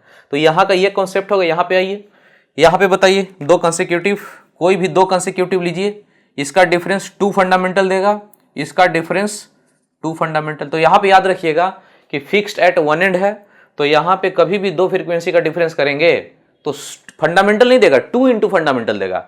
जैसे यहां पे बोलेगा कि जनरल फ्रीक्वेंसी 100 है और उसके बाद अगला जो है 110 है, तो दोनों को घटाएंगे तो कितना 10 बच रहा है। ये 10 जो है ना घटाने के बाद जो बचता है ये 2 इंटू फंडामेंटल हो गया। तो फंडामेंटल यहां से कितना निकला, यहां से फंडामेंटल 5 बोलेंगे। ठीक है, अब यहां पे कुछ और कंसेप्ट है, समझते हैं। यहां पे कोई भी लेंथ ले लीजिए, तो 2 कंसेक्यूटिव लेंथ का डिफरेंस कितना आएगा यहां, और यहां 2 कंसेक्यूटिव लेंथ का डिफरेंस कितना आएगा। तो यहां पे 2 कंसेक्यूटिव लेंथ कर लें, जैसे ये दोनों को घटाएं तो 2 λ/2 है, 1 λ/2 है, इसमें से घटा दें तो λ/2 बचेगा। वैसे भी यहां पे देखिए, इसमें एक लूप है, इसमें 2 लूप है, इसमें से इसको घटाएं तो एक लूप घट जाएगा तो एक लूप बचेगा। एक लूप का दूरी यहां से यहां कितना होता है, λ/2। तो हम बोलेंगे कि इस लेंथ को घटाते हैं तो λ/2 देगा। 2 कंसेक्यूटिव, इन दोनों को घटाएंगे तो इसमें 2 लूप है, इसमें एक लूप है, एक घट गया तो एक लूप बचेगा ना। या फिर इसमें से घटा लीजिए, L2 - L1 करिएगा तो 2 λ/2 है, यहाँ पे λ/2 है, तो घट के सिर्फ λ/2 बचेगा।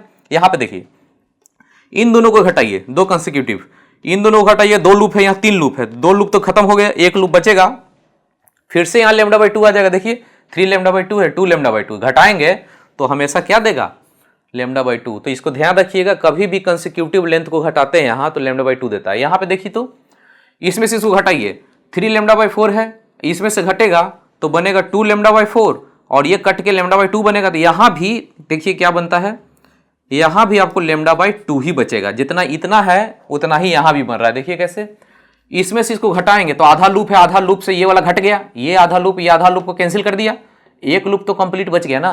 तो एक लूप यानी 2 नोड का बीच का दूरी तो λ/2 ही होता है। तो यहां भी देखिएगा, 2 कंसेक्यूटिव लेंथ को घटाते हैं, इसमें से इसको घटाएंगे तो λ/2 ही बनेगा। इसमें से इसको घटाइए तो इसमें आधा लूप है, कैंसिल हो गया, ये वाला भी कैंसिल हो गया, एक तो बच गया, तो ये λ/2 ही होगा।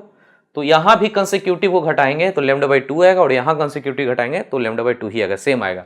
लेकिन यहाँ फ्रीक्वेंसी को हटाते थे तो फंडामेंटल देता था, यहाँ 2 कंसेक्यूटिव फ्रीक्वेंसी को घटाते थे तो 2 फंडामेंटल देता था, उसका ध्यान रखिएगा।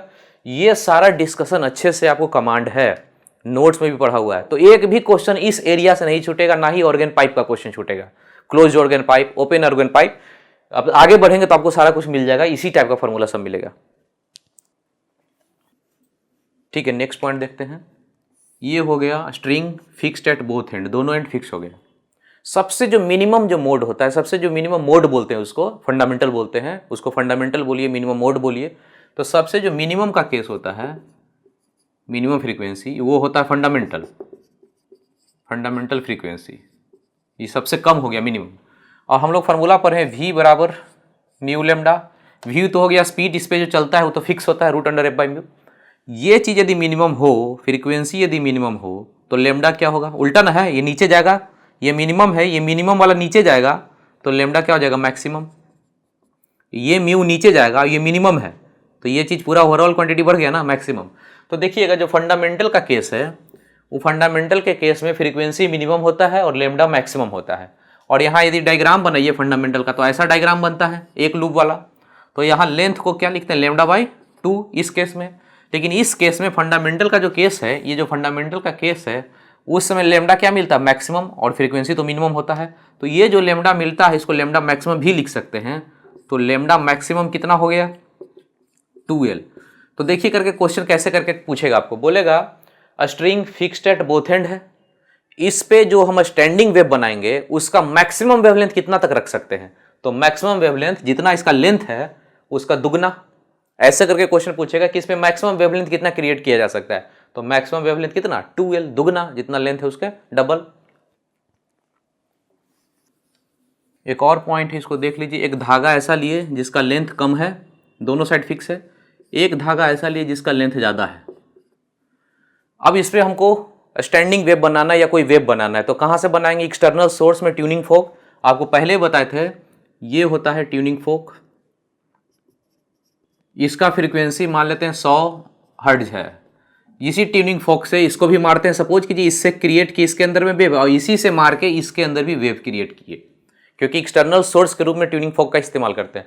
तो इसमें जो वेव बना स्टैंडिंग वेव, और इसमें भी बना, इसका फ्रीक्वेंसी कितना होगा, इसका फ्रीक्वेंसी इतना ही के बराबर होगा। आपको पहले भी बताए थे कि किसी भी मीडियम में या किसी भी स्ट्रिंग के अंदर जो वेव बनता है, चाहे ट्रेवल करने वाला वेव चाहे रुका हुआ स्टैंडिंग वेव बने, दोनों का फ्रीक्वेंसी उसी के सोर्स के बराबर होता है जितना सोर्स का है। फ्रीक्वेंसी नहीं बदलता है, फ्रीक्वेंसी चाहे कुछ भी हो जाए कांस्टेंट रहता है, कितना के बराबर, जितना सोर्स से बनाया गया फ्रीक्वेंसी उतना ही रह जाता है हमेशा के लिए।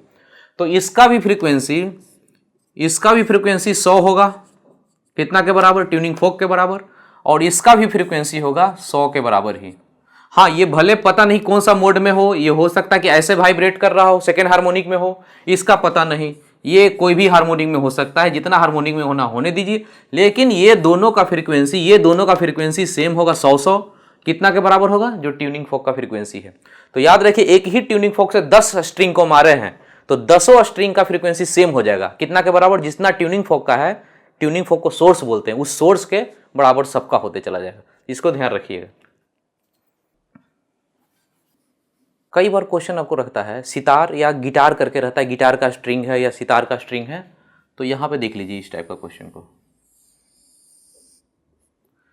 यहां पे एक धागा रहता है, स्ट्रिंग रहता है, वायर रहता है, और यहां पे इस वायर को बंधा रहता है, यहां पे और भी रहता है, एक ही से समझ लीजिए, और यहां पे भी टाइट किया हुआ रहता है, टाइट करने वाला रहता है, यहां भी टाइट रहता है। अब क्या होता है कि जब भी आप इसको बजाते हैं, यहाँ पे इसको वाइब्रेट कराते हैं, तो वाइब्रेट करने का मतलब एक ट्यूनिंग फोक जैसा आपका हाथ काम करता है, उसमें एक प्लग जैसा रहता है। तो उससे इसको ऐसे ऐसे मारते हैं, एक यहाँ पे वेव क्रिएट करे, यहाँ पे मारे तो एक वेव क्रिएट करके चला, यहाँ से भी रिटर्न किया, रिफ्लेक्ट किया, तो दोनों टकराने के बाद स्टैंडिंग वेव बनता है। और स्टैंडिंग वेव को जानने का तरीका है कि स्टैंडिंग वेव कब बनता है, तो वहाँ पे साउंड होता है, आवाज़ होता है। तो यहाँ पे जैसे ही आप मारे, एक वेव गया, इधर से लौटा, रिटर्न किया, बहुत फास्ट काम होता है, तो स्टैंडिंग वेव बनता है। तो आपका आवाज़ होता है टिंग, एक गिटार जैसा आवाज़ आता है। तो इसके अंदर स्टैंडिंग वेव बना, ये प्रूफ है कि आवाज़ जो आया उससे पता चलता है। अब ये है कि जब बताते समय सपोज कीजिए कि इसका लेंथ L है या L1 है, मान लीजिए लेंथ, तो यहाँ पे फ्रीक्वेंसी का जो फंडामेंटल फ्रीक्वेंसी है, फंडामेंटल फ्रीक्वेंसी का फॉर्मूला 1/2L हो गया, या L रखिए √f/μ। एफ हो गया क्या, इस स्ट्रिंग में टेंशन, तो यहाँ पे टाइट जो करते हैं उसे टेंशन पता चलता है। म्यू हो गया इस स्ट्रिंग का लीनियर मास डेंसिटी, ये दोनों तो फिक्स है। ये लेंथ हो गया L। अब ये फ्रीक्वेंसी निकला, हमको गाना बजाना है जिसमें दूसरा धुन निकालना है, जैसे सा रे गा मा पा धा, उसमें धा होता है ना, हमको वो निकालना है सपोज कीजिए। तब उसके लिए इस फ्रीक्वेंसी को बदलना है, सपोज करते हैं इसको बदलने का मर्जी है, तो एल को चेंज करना पड़ेगा, ये दोनों तो बदलेगा नहीं, लेंथ को, इस लेंथ को बदलना पड़ेगा। लेंथ को बदलने के लिए देखते हैं जो गिटार बजाता है यहाँ पे इस तरह से हाथ रख के गिटार को इस तरह से प्रेस करता, तो यहाँ पे प्रेस कर दिया, सपोज कीजिए यहाँ पे इस पॉइंट पे प्रेस कर दिया, पूरा का पूरा लेंथ पहले तो एल था, लेकिन यहां जब प्रेस कर दिया तो इधर का खत्म काम, और यहां पे प्रेस हम कर दिए उंगली से, और यहां इतना दूर के बीच जो लेंथ बचा, इतना दूर जो लेंथ बचा वो मान लेते हैं कि एल डैश है। तब इतना ही दूर में, क्योंकि वेव यहां से क्रिएट किए, वेव गया और यहां से रिटर्न किया, अब इतना ही दूर में स्टैंडिंग वेव बनेगा, तो लेंथ अब बदल गए। यहां पे जब उंगली से हम प्रेस करते हैं तो लेंथ अब इतना रह गया, तो अब जो फ्रीक्वेंसी फंडामेंटल है अब वो नया हो गया 1/2L डैश, ये जो लेंथ है बदल गया, L डैश √f/μ। ठीक है, अब हमको कुछ और धुन बजाना है, सा रे गा मा र हमको बजाना है, तो हम यहां नहीं प्रेस करेंगे, यहां प्रेस कर देंगे, तो यहां पे प्रेस जैसे ही करेंगे ये लेंथ अब फिर से बदल गया। तो लेंथ आपका ये लेंथ जैसे जैसे बदलेगा वैसे वैसे नया नया धुन निकलेगा, फिर पूरा का पूरा गाना बजता है। तो यही कंसेप्ट है, आपको क्वेश्चन करके बोलेगा कि कहां पे प्रेस करें कि फंडामेंटल फ्रीक्वेंसी इतना हो। तो आपसे क्वेश्चन पूछा जैसे ही कि कहां प्रेस करें, इसका मतलब आपको ये लेंथ पूछ रहा है। जैसे ही पूछेगा क्वेश्चन कि कहां प्रेस करें, तो जैसे ये वर्ड जैसे सुनिएगा कि कहां प्रेस करें, तो ये वाला लेंथ आपको बस निकालना रहेगा, एल डैश ये निकालना रहेगा। ध्यान रखिएगा, यही फॉर्मूला काम करेगा, यही वाला फॉर्मूला काम करेगा, एल डैश निकालना रहेगा और कुछ नहीं करना है।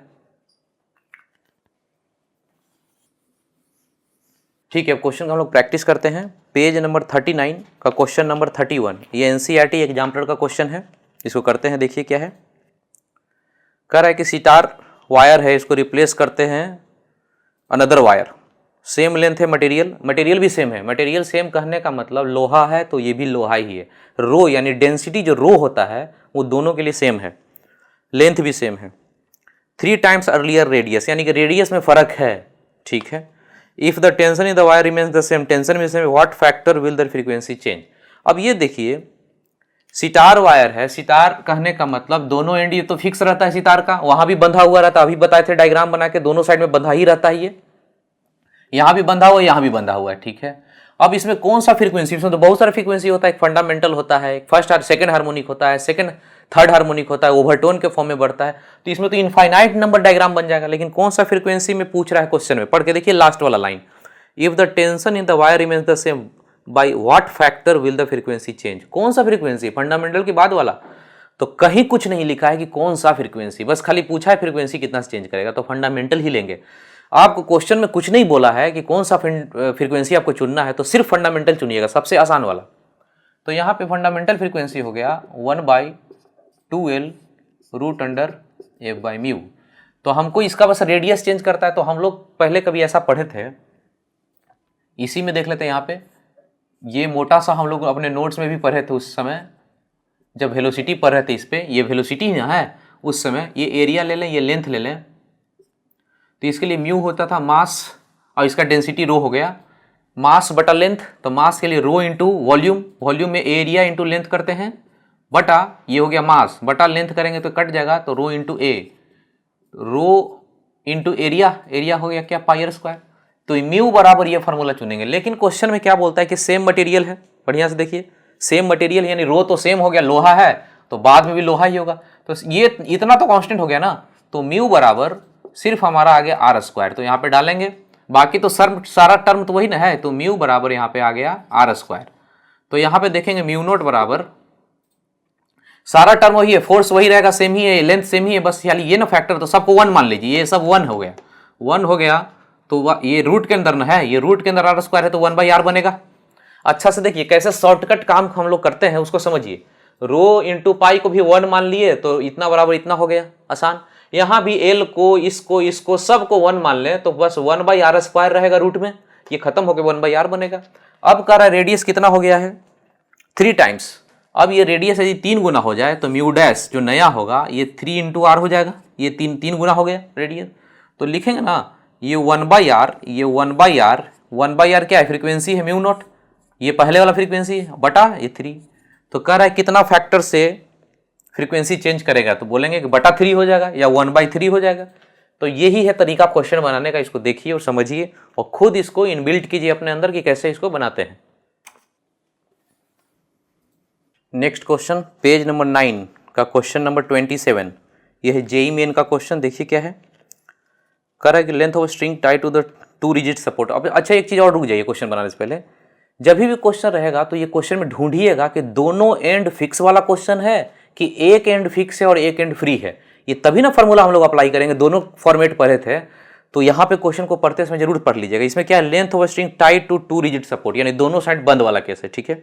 उसका लेंथ दिया हुआ है, तो मैक्सिमम लेंथ ब्रैकेट में लिखा है वेव लेंथ, यानी मैक्सिमम वेव लेंथ आपको चाहिए ऑफ स्टैंडिंग वेव या स्टेशनरी वेव, यानी जो स्टैंडिंग वेव बनता है उसका मैक्सिमम वेव लेंथ। तो हम लोग देखे थे ना कि सबसे मिनिमम डायग्राम फंडामेंटल का ये होता है, और इस समय फ्रीक्वेंसी मिनिमम होता है और वेवलेंथ मैक्सिमम होता है। इस केस में ये लेंथ एल है तो एल बराबर λ/2 होता है, तो लैम्डा मैक्स लगा देते हैं। इसको याद ही रखिएगा, लैम्डा जो मैक्सिमम होता है 2l, याद रखिएगा इसको कि किसी भी वेव जो बनाते हैं string fixed at both and, तो मैक्सिमम वेवलेंथ जो बनाया जा सकता है वो लेंथ का डबल। तो कितना हो जाएगा इसका, बी हो गया आंसर 80। नेक्स्ट क्वेश्चन करेंगे पेज नंबर 22 का क्वेश्चन नंबर 13, ये है नीट 2015 का।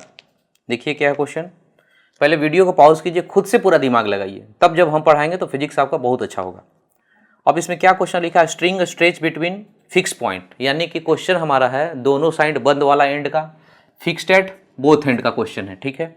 लेंथ वेंथ दिया हुआ है, कह रहा है कि it observe that it is observe to have resonant frequency, अब इतना इतना दो तरह का फ्रीक्वेंसी दिया हुआ है, 315 है 420 है, ठीक है। और लिखा है कि there are no other resonant frequency between these two, कह रहा है कि इसके बीच में कोई नहीं, यानी दो तरह का फ्रीक्वेंसी आपको इसका दिया हुआ है, एक है 315 और एक दिया है 420 हर्ट्ज। ये दो फ्रीक्वेंसी दिया हुआ है, हो सकता है कि फला 100वां हार्मोनिक हो, ये 101वां हो, 102वां हो, लेकिन क्वेश्चन में जो अगला लाइन लिखा है बहुत काम का है, there is no other resonant frequency between these two, यानी इन दोनों के बीच में कोई और फ्रीक्वेंसी नहीं है। तो हम बोलेंगे ना कि ये दोनों कॉन्सेक्यूटिव है, ये कॉन्सेक्यूटिव फ्रीक्वेंसी हो गया। कह रहा है कि इन दोनों के बीच में कोई नहीं है और फ्रीक्वेंसी, यानी कि इसके बाद जैसे 10 के बाद 11, 10 और 11 के बीच में हो रहा कुछ नहीं है, 10.5 नहीं है, 10 के बाद सीधा 11 है, तो बोलेंगे कि दोनों कंसेक्यूटिव है। ये दोनों भी कंसेक्यूटिव हो गया। अब कंसेक्यूटिव हो गया, ठीक है, तो कंसेक्यूटिव का डिफरेंस क्या देता है, फंडामेंटल। क्वेश्चन में पूछा क्या, the lowest resonance frequency of the string, lowest frequency, resonant जो वर्ड होता है ना उसको हटा दीजिए, रेजोनेंट का मतलब होता है वाइब्रेशन, रेजोनेंस करने का मतलब वाइब्रेट करना, तो रेजोनेंट जैसा कोई वर्ड नहीं है, उसको हटा लीजिए। कह रहा है कि द लोवेस्ट फ्रीक्वेंसी कितना होगा, तो लोवेस्ट फ्रीक्वेंसी कौन सा होता है, फंडामेंटल। सबसे जो लोवेस्ट होता है वो कौन सा होता है, फंडामेंटल होता है, म्यू नॉट, इसी को तो सबसे लोवेस्ट या सबसे मिनिमम बोलते हैं। तो इन दोनों को घटाइए, इन दोनों को जैसे ही घटाएंगे कितना होगा, घटाने के बाद फंडामेंटल दे देगा, 420 में से इसको घटाइए, जो ज्यादा है उसमें से घटाइए, कितना हो जाएगा 5 1, यानी इसका आंसर हो गया बी 105 हर्ट्ज। तो देखिए किस तरह से क्वेश्चन बना है, अब इसको अच्छे से दिमाग में बैठाइए। कह रहा है कि इन दोनों के बीच में कुछ नहीं है, there is no frequency in between these two, यानी दोनों कंसेक्यूटिव है, तो कंसेक्यूटिव है तो घटा के बता देंगे। यही क्वेश्चन सपोज कीजिए ऐसा होता कि string fixed at both and नहीं, फिक्स्ड एट वन एंड। आपको क्वेश्चन ऐसे होता कि ये क्वेश्चन है, सारा कुछ वही है, बस स्ट्रिंग फिक्स्ड एट वन है, यहाँ पे फिक्स है यहाँ फ्री है, ये वाला क्वेश्चन होता। अब सब कुछ वही रहता, तो कहता लोएस्ट फ्रीक्वेंसी, तो जैसे ही इस दोनों को घटाते तो फंडामेंटल नहीं देके यहाँ पे क्या दे देता, 2 फंडामेंटल हो जाता यहाँ। अब हमको फंडामेंटल चाहिए होता तो 105 निकला है बटा ये 2 कर देते, अब फंडामेंटल निकलता। तो क्वेश्चन पे डिपेंड करता है क्या पूछा है। नेक्स्ट क्वेश्चन करेंगे पेज नंबर 21, उसका क्वेश्चन नंबर 1, ये है नीट 2020 का क्वेश्चन। वीडियो को पॉज कीजिए, खुद से ट्राई कीजिए। तो देखिए क्वेश्चन में क्या बोला है, length of a string musical instrument, musical instrument मतलब गिटार मान लीजिए, उसका लेंथ 90 है और इसका फंडामेंटल इतना दिया है, ठीक है। अभी क्या है कि म्यूजिकल इंस्ट्रूमेंट हो या गिटार हो, दोनों एंड फिक्स रहता ना, इधर भी बंधा हुआ रहता है उधर भी बंधा हुआ रहता है, तो बोथ एंड फिक्स वाला क्वेश्चन हो गया। अब इसका लेंथ है 90 और फंडामेंटल दे दिया है। Where should it be pressed, कहां पे प्रेस किया जाए, कहां पे उंगली से दबाया जाए। तो आपको बताया था ना कि जहां पे प्रेस करने के लिए बोले, इसका मतलब लेंथ पूछ रहा है कि कितना लेंथ नया वाला होगा। तो फंडामेंटल फ्रीक्वेंसी इतना हो जाए तो लेंथ क्या होगा, प्रेस करने का मतलब ये होगा। तो हम लोग फंडामेंटल फ्रीक्वेंसी का फॉर्मूला पढ़े थे 1/2L रूट अंडर F/μ। ये सब तो फिक्स रहता है, ये लेंथ बदल रहा है या फ्रीक्वेंसी बदल रहा है, यही दोनों बदल रहा है ना। तो यहां से लिखेंगे फ्रीक्वेंसी बराबर, बाकी सबको 1 मान लीजिए, 1/लेंथ। तो हमको फ्रीक्वेंसी 1 बटा फ्रीक्वेंसी 2 बराबर उल्टा हो जाएगा L2 बटा L1। अब इसमें फ्रीक्वेंसी 1, शुरू का फ्रीक्वेंसी कितना दिया हुआ 120, यहाँ पे दिया हुआ है ये 120, ये फ्रीक्वेंसी कितना दिया हुआ है 180। इसमें लेंथ देखिए, लेंथ शुरू का कितना दिया हुआ है 90, शुरू का लेंथ कितना है 90, ये वाला लेंथ हमको चाहिए। तो ये 2 से कटा और ये कितना से कटा 60 से कट गया, यानी L2 बराबर कितना आ गया 60, यानी इसका आंसर हो गया बी। देखिए कैसा क्वेश्चन आसान है बिल्कुल। आप एक बार प्रैक्टिस कर लीजिए तो बिल्कुल देखिएगा आसान रहेगा, आराम से क्वेश्चन बन जाएगा। नेक्स्ट क्वेश्चन करते हैं, पेज नंबर 22 का क्वेश्चन नंबर 17 है। ये मेडिकल में 2014 में पूछा है, लेकिन ये क्वेश्चन कई बार खुद AIPMT मेडिकल पूछा है, नीट पूछा है इसको कई बार, और अदर स्टेट में देखिएगा साउथ इंडिया में खास करके तो बहुत बार ये क्वेश्चन पूछा गया है। तो इसको इंपॉर्टेंट का मार्क लगा लेते हैं, और जेई वाले भी हैं इसको देखिएगा करिएगा। देखिए क्वेश्चन,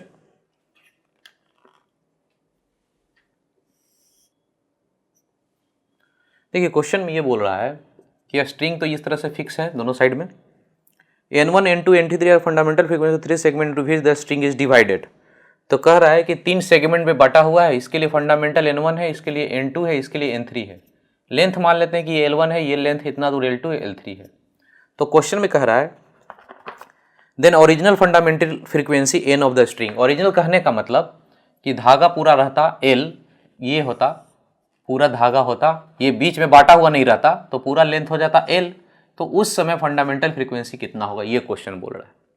फिर से क्वेश्चन समझ लीजिए, कह रहा है कि इसको 3 सेगमेंट में बांटे हैं, इसका इसका ये सब फंडामेंटल है, तो ये सब नहीं रहता तो ओरिजिनल फंडामेंटल यही पूछ रहा है क्वेश्चन। ओरिजिनल फंडामेंटल कितना होता, जब सेगमेंट में नहीं बांटते तो इतना होता लेंथ, तो इतना कितना होता। तो फॉर्मूला हम लोग को पता है, फंडामेंटल फ्रीक्वेंसी म्यू बराबर, ये सब फंडामेंटल है 1/2L रूट अंडर F/μ। ठीक है, इसमें F और म्यू यानी ये हो गया स्पीड F/μ, ये सब तो धागा तो सब एक ही है, उसके लिए सारा कुछ ये सब कुछ सेम रहेगा, ये अलग नहीं होगा। लेंथ में फर्क है, फ्रीक्वेंसी में फर्क है। लेंथ में है ना, इतना दूर का लेंथ अलग है, इतना दूर का अलग है, पूरा लेंथ अलग है, सब लेंथ अलग है। तो हम लोग लिखेंगे फंडामेंटल फ्रीक्वेंसी बराबर सिर्फ 1/L लिखेंगे, बाकी 2 म्यू F ये सब का वैल्यू हम लोग 1 मान लिए। इतना का वैल्यू म्यू F2 ये सब का वैल्यू हम लोग 1 मान ले तो 1/L ही ना बचेगा, आसान हो गया काम। अब यहां से हम लोग बोल सकते हैं n बोल लीजिए, फंडामेंटल को क्वेश्चन में n बोलता है ना, यहां भी n बोलता है, यहां भी n, तो हम लोग इस फंडामेंटल को n बोल लें।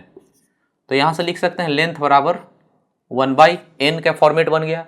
अब ये लेंथ जो है इन तीनों का जोड़ है, ये जो लेंथ है उसको लिख सकते हैं, ये लेंथ बराबर तीनों को जोड़ना L1 plus L2 plus L3, और लेंथ के जगह पे क्या आ रहा है 1/n, तो यहाँ पे आ जाएगा 1/n L1, यहाँ पे L1 है तो L1 के लिए N1 होगा, तो 1/N1, L2 के लिए 1/N2, 1/N3। ये हो गया फंडामेंटल ओरिजिनल। तो इसका कौन सा आंसर हो गया, इसका आंसर ए हो गया। तो देख लीजिए,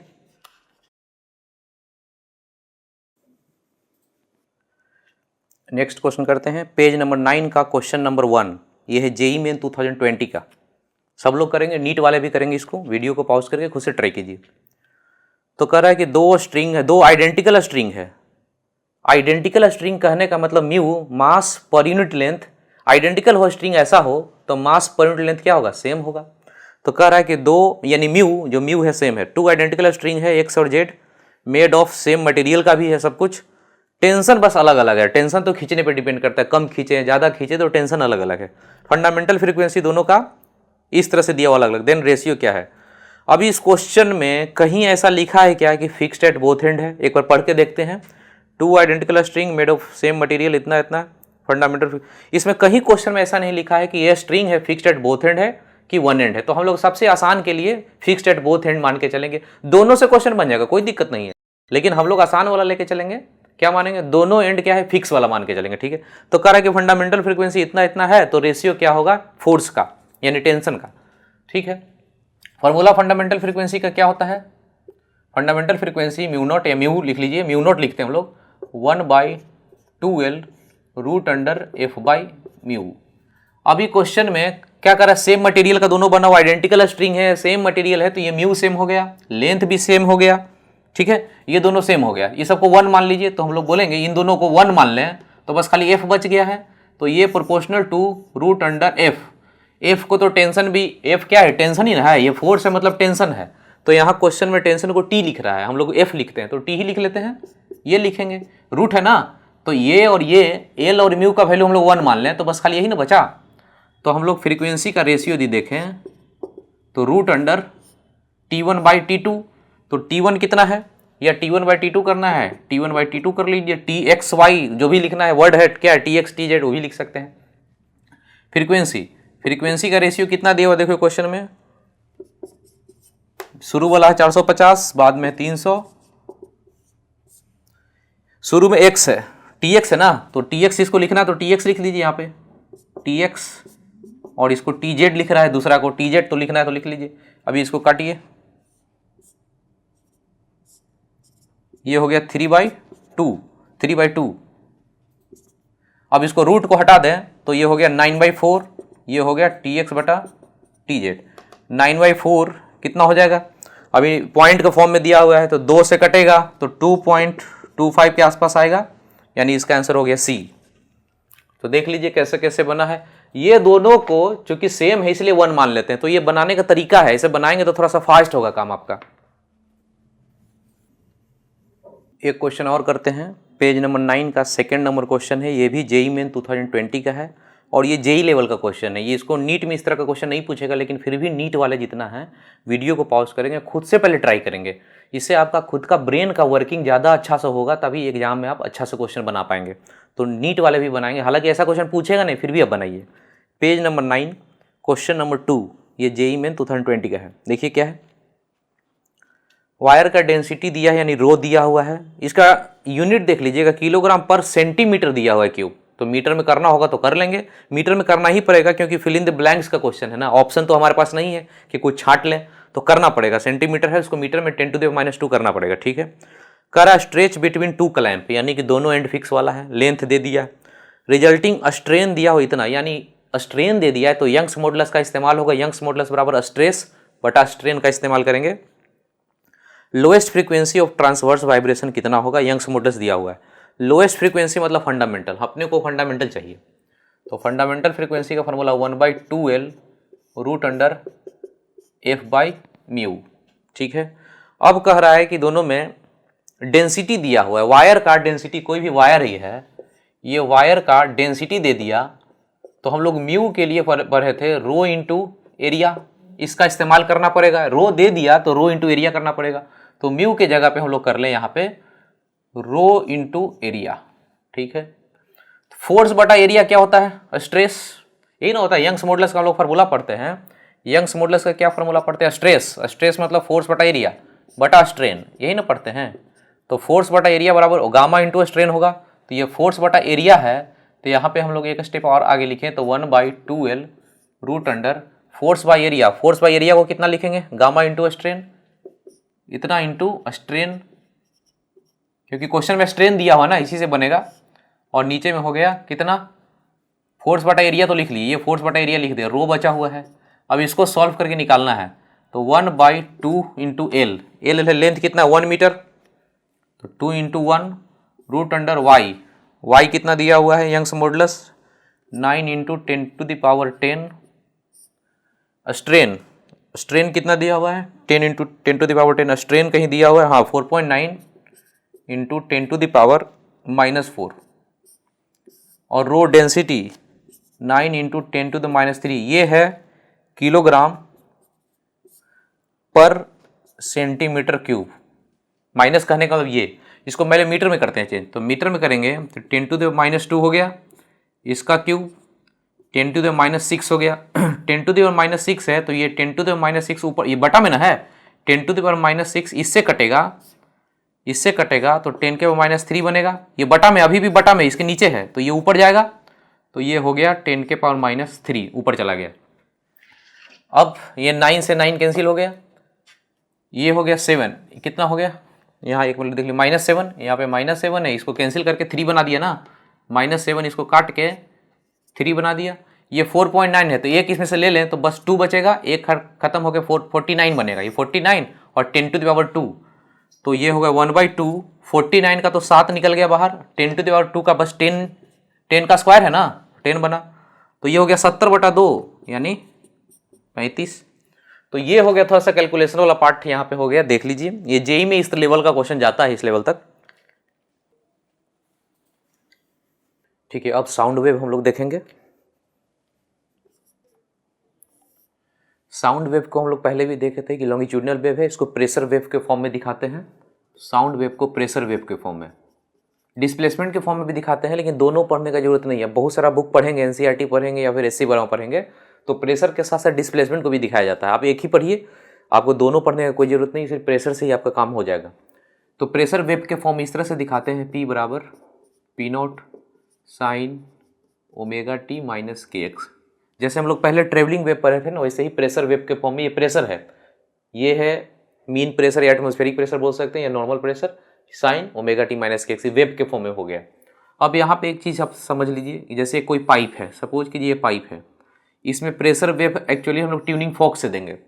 ट्यूनिंग फॉक के यहाँ मारेंगे तो वो जो वाइब्रेट करता है, ट्यूनिंग फॉक वाइब्रेट जब करेगा तो उसका फ्रीक्वेंसी से अंदर में वेव जाएगा और यहाँ से रिटर्न होगा वेव। तो ट्यूनिंग फॉक नहीं तो हवा मारते हैं फूक, जैसे कि ये है पेन है, पेन का कैप यहाँ पे बंद है तो ये वाला एंड बंद हो गया, इसको फूके यदि तो यहाँ से ब्लो एयर करे तो एयर जाएगा फूकने पे और यहाँ से रिटर्न करेगा। तो अब ये बताइए प्रेशर यहाँ ज़्यादा नोटिस होगा कि यहाँ, ये बंद वाला नहीं, यहाँ से जैसे ही लौटेगा तो यहाँ प्रेशर ज़्यादा नोटिस होगा। तो ये वाला जो पॉइंट है, ये वाला यहाँ प्रेशर मैक्सिमम होगा और इस एंड पे प्रेशर मिनिमम या प्रेशर 0 बोलिए, ये प्रेशर मिनिमम होगा, यहाँ पे मिनिमम होगा, 0 बोल सकते हैं। एटमॉस्फेरिक प्रेशर इतना रहेगा, उसमें डिफरेंस रहता है, यदि डिफरेंस नहीं है तो 0 बोलेंगे, एटमॉस्फेरिक प्रेशर से अलग नहीं है तो 0 बोलेंगे। तो यहाँ पे सीधा सीधा कॉन्सेप्ट समझ लीजिए, यहाँ पे ये जो एंड है, यहाँ पे बंद वाला एंड, यहाँ पे प्रेशर मैक्सिमम होता है, जहाँ पे खुला एंड है पाइप का वहाँ प्रेशर मिनिमम होता है। अब अपने नोट्स में देखिएगा तो स्पीड ऑफ साउंड, साउंड का साउंड वेव पर है तो इसका स्पीड के बारे में हम लोग पढ़ेंगे कि इसका स्पीड कैसा होता है, स्पीड ऑफ साउंड। तो ये हम लोग देखेंगे सॉलिड में, सॉलिड रॉड हम लोग पहले भी देख चुके थे। सॉलिड रॉड में क्या होता है, स्पीड का फॉर्मूला V बराबर √/γ/ρ। ये गामा हो गया था यंग्स मॉडुलस और ये रो हो गया था डेंसिटी। तो ये जो फार्मूला था ये सॉलिड में था, सॉलिड रॉड में ऐसा करके क्वेश्चन रहेगा तो स्पीड ऑफ साउंड का सॉलिड रॉड में यंग्स मॉडुलस बटा रो डेंसिटी हो जाता है। और गैस में होता है V बराबर γ/ρ। इसमें ये गामा है CP/CV, CP/CV है जो कि एयर के लिए ही गामा का वैल्यू कितना हो जाता है 7/5। और ये हो गया प्रेशर, ये डेंसिटी। अब इस नोट्स में जाके अब थोड़ा सा पढ़ लीजिएगा, एनसीईआरटी का कुछ पॉइंट लिख दिए, बहुत काम का पॉइंट है, हो सकता है कि पूछ दे। थ्योरी जैसा है कि प्रेशर पे डिपेंड करता है कि नहीं, जैसे गैस में साउंड का स्पीड किस पे डिपेंड करता है, तो प्रेशर, इसके बारे में ह्यूमिडिटी, टेम्परेचर, ये तीनों के बारे में आपको पढ़ना है कि इन तीनों पे कैसे डिपेंड करता है। तो प्रेशर पे इंडिपेंडेंट होता है। आप नोट्स को एक बार देख लीजिए, क्योंकि अभी हम लोग ना क्लास में मेन पॉइंट पर डिस्कस करते हैं। नोट्स में जितना लिखा हुआ है कुछ पॉइंट, लगभग ऑलमोस्ट 99% नोट्स का हम कवर कर लिए हैं। नोट्स में कुछ पॉइंट छूट गया तो खुद से पढ़ लीजिए, एकदम ईजिली समझ में आ जाएगा। ये बात बस आपको बोल रहे हैं पढ़ने के लिए, बाकी सारा कुछ आपको बता रहे हैं। प्रेशर पे डिपेंड नहीं करेगा, ह्यूमिडिटी पे और टेम्परेचर पे डिपेंड करता है। तो ह्यूमिडिटी में जैसे यहाँ पे डेंसिटी है ना, वेलोसिटी प्रोपोर्शनल टू 1/√ρ बोलेंगे, डेंसिटी है। तो ह्यूमिडिटी का मतलब डेंसिटी का ड्राई एयर, यदि ड्राई एयर लिया जाए जैसे नॉर्मल एयर और मॉइस्ट एयर लिया जाए, मॉइस्ट एयर कहने मतलब वाटर वेपर जैसा, इसमें वाटर वेपर मौजूद होगा, तो किसका डेंसिटी ज़्यादा और किसका कम। तो वाटर वेपर फैल जाता है ना, वाटर का वेपर लिया जाए तो फैला हुआ रहता है, तो इसका डेंसिटी कम होता है, इसका डेंसिटी ज़्यादा होता है। जिसका कम होगा ये डिनोमिनेटर, उसका ये ज़्यादा हो जाएगा, जिसका ये कम होगा उसका वेलोसिटी ज़्यादा हो जाएगा ना। तो बोलेंगे कि ह्यूमिडिटी पे डिपेंड करता है, जितने ज़्यादा ह्यूमिड होगा, जितने ज़्यादा मॉइस्ट होगा एयर, उतने ज़्यादा इसका जितना, सॉरी मॉइस्ट एयर कहने का मतलब जिसका डेंसिटी कम गया, द मॉइस्ट एयर में यानी ह्यूमिड एयर में उसका वेलोसिटी ज़्यादा हो जाएगा, क्योंकि डेंसिटी क्या होता है, मॉइस्ट एयर का डेंसिटी कम होता है तो वेलोसिटी ज़्यादा हो जाएगा। तो ह्यूमिडिटी पे भी डिपेंड करेगा, बोलेंगे कि जितने ज़्यादा ह्यूमिड होता जाएगा उतने ज़्यादा फास्ट होता जाएगा। जैसे रेनी सीजन में, बारिश के टाइम में स्पीड ऑफ साउंड बहुत तेज़ी से चलता है, यही वजह है कि उसका डेंसिटी मॉइस्ट का कम जाता है। यहाँ पे देखिए टेम्परेचर पे कैसे डिपेंड करता है, तो नोट्स में डिराइव कर दिए हैं। यहाँ पे बस इतना समझ लीजिए, V proportional to root under T होता है टेम्परेचर से, यानी टेम्परेचर बढ़ाएंगे तो टेम्परेचर जैसे बढ़ाएंगे वेलोसिटी और स्पीड ऑफ साउंड बढ़ता जाएगा। तो ये 2-3 पॉइंट है जो अच्छे से नोट्स में आप एक बार देख लीजिएगा। तो यहाँ से हम लोग बोल सकते हैं ये जो फॉर्मूला है यहाँ से, स्पीड ऑफ साउंड यही ना है गैस में, वो प्रोपोर्शनल टू 1/√ρ है। ये दोनों को कांस्टेंट मान लेते हैं, तो डेंसिटी पे ऐसे डिपेंड करता है, या ये मास बटा वॉल्यूम होता है ना, तो 1/√m भी बोल सकते हैं, मोलिकुलर वेट हो गया।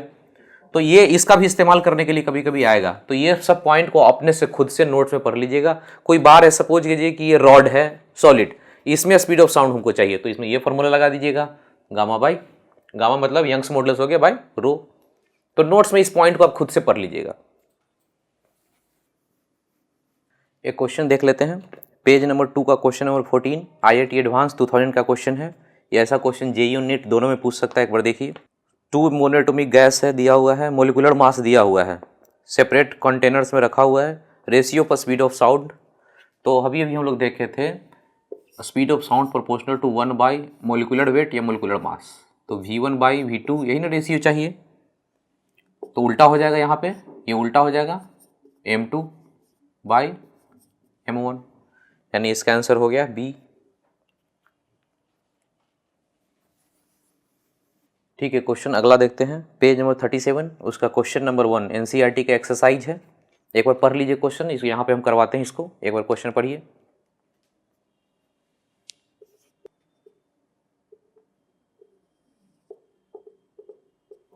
देखिए क्वेश्चन क्या बोल रहा है, a stone drop from top of tower of height h, इसको हाइट h मान लीजिए, यहाँ से गिरा है, h दिया हुआ है 300 मीटर है। तो यहाँ से जब ये स्टोन या पत्थर कोई बॉल गिरा, यहाँ पे जब गिर कर आया तो यहाँ से आवाज़ निकला, साउंड। जैसे ही कोई बॉल या पत्थर को पानी में करते हैं तो कुछ आवाज़ आता है ना पानी से, तो यहाँ से स्प्लैश लिखा हुआ है क्वेश्चन में, when is the splash heard at the top. तो यहाँ से साउंड चला यहाँ से,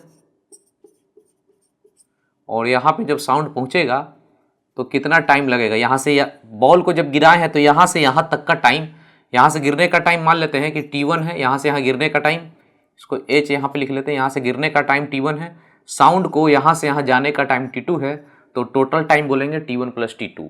आपसे बोला है कि जैसे ही बॉल को गिरा है तो बॉल गिरा वो टाइम, यहाँ से साउंड आवाज़ निकला, वो आवाज़ वापस हमारे कान तक सुनाई दिया ऊपर आकर, वो टोटल टाइम कितना हुआ, तो टोटल टाइम T1 + T2 होगा। अब यहाँ पे देखते हैं, जब h हाइट से किसी बॉल को गिराते हैं, यहाँ स्पीड 0 है, h हाइट से गिराते हैं तो काइनेमेटिक्स में पढ़ना होता है 2h/g रूट अंडर, इतना फर्म, यहाँ से यहाँ गिरने का टाइम ये है T1, और T2 यहाँ से यहाँ जाने का साउंड का स्पीड v है, जो कि दिया हुआ है क्वेश्चन में 340 लेने के लिए, और ये डिस्टेंस कितना h, तो टाइम निकाल लेंगे तो कितना डिस्टेंस बटा स्पीड साउंड का, तो इसको कर लेंगे, h का वैल्यू पता ही है हमको, g और v पता ही है, सब करेंगे कैलकुलेशन तो निकल जाएगा। देख लीजिए, ये NCERT का है। नेक्स्ट क्वेश्चन करते हैं, पेज नंबर 37 का क्वेश्चन नंबर 12, ये NCERT का क्वेश्चन है एक्सरसाइज का। देखिए क्या है, एक बार पढ़ लीजिए पहले।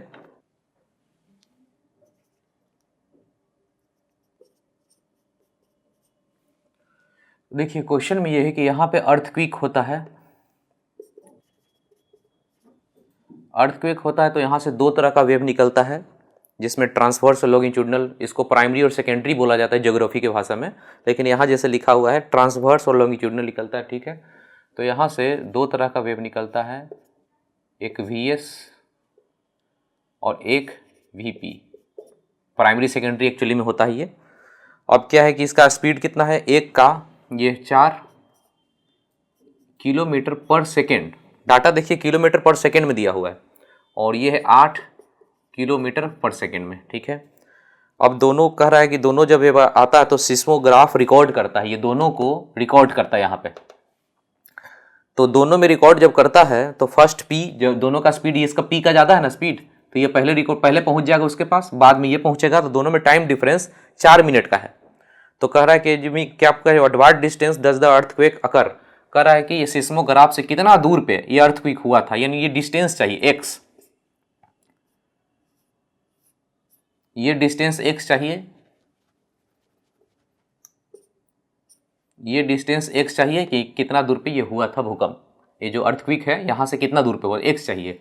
ठीक है, एक का यहाँ से जाने का टाइम टी पी, ये कितना हो जाएगा एक्स बटा ये स्पीड, और दूसरे का टाइम टी एस एक्स बटा 4, ये हो गया।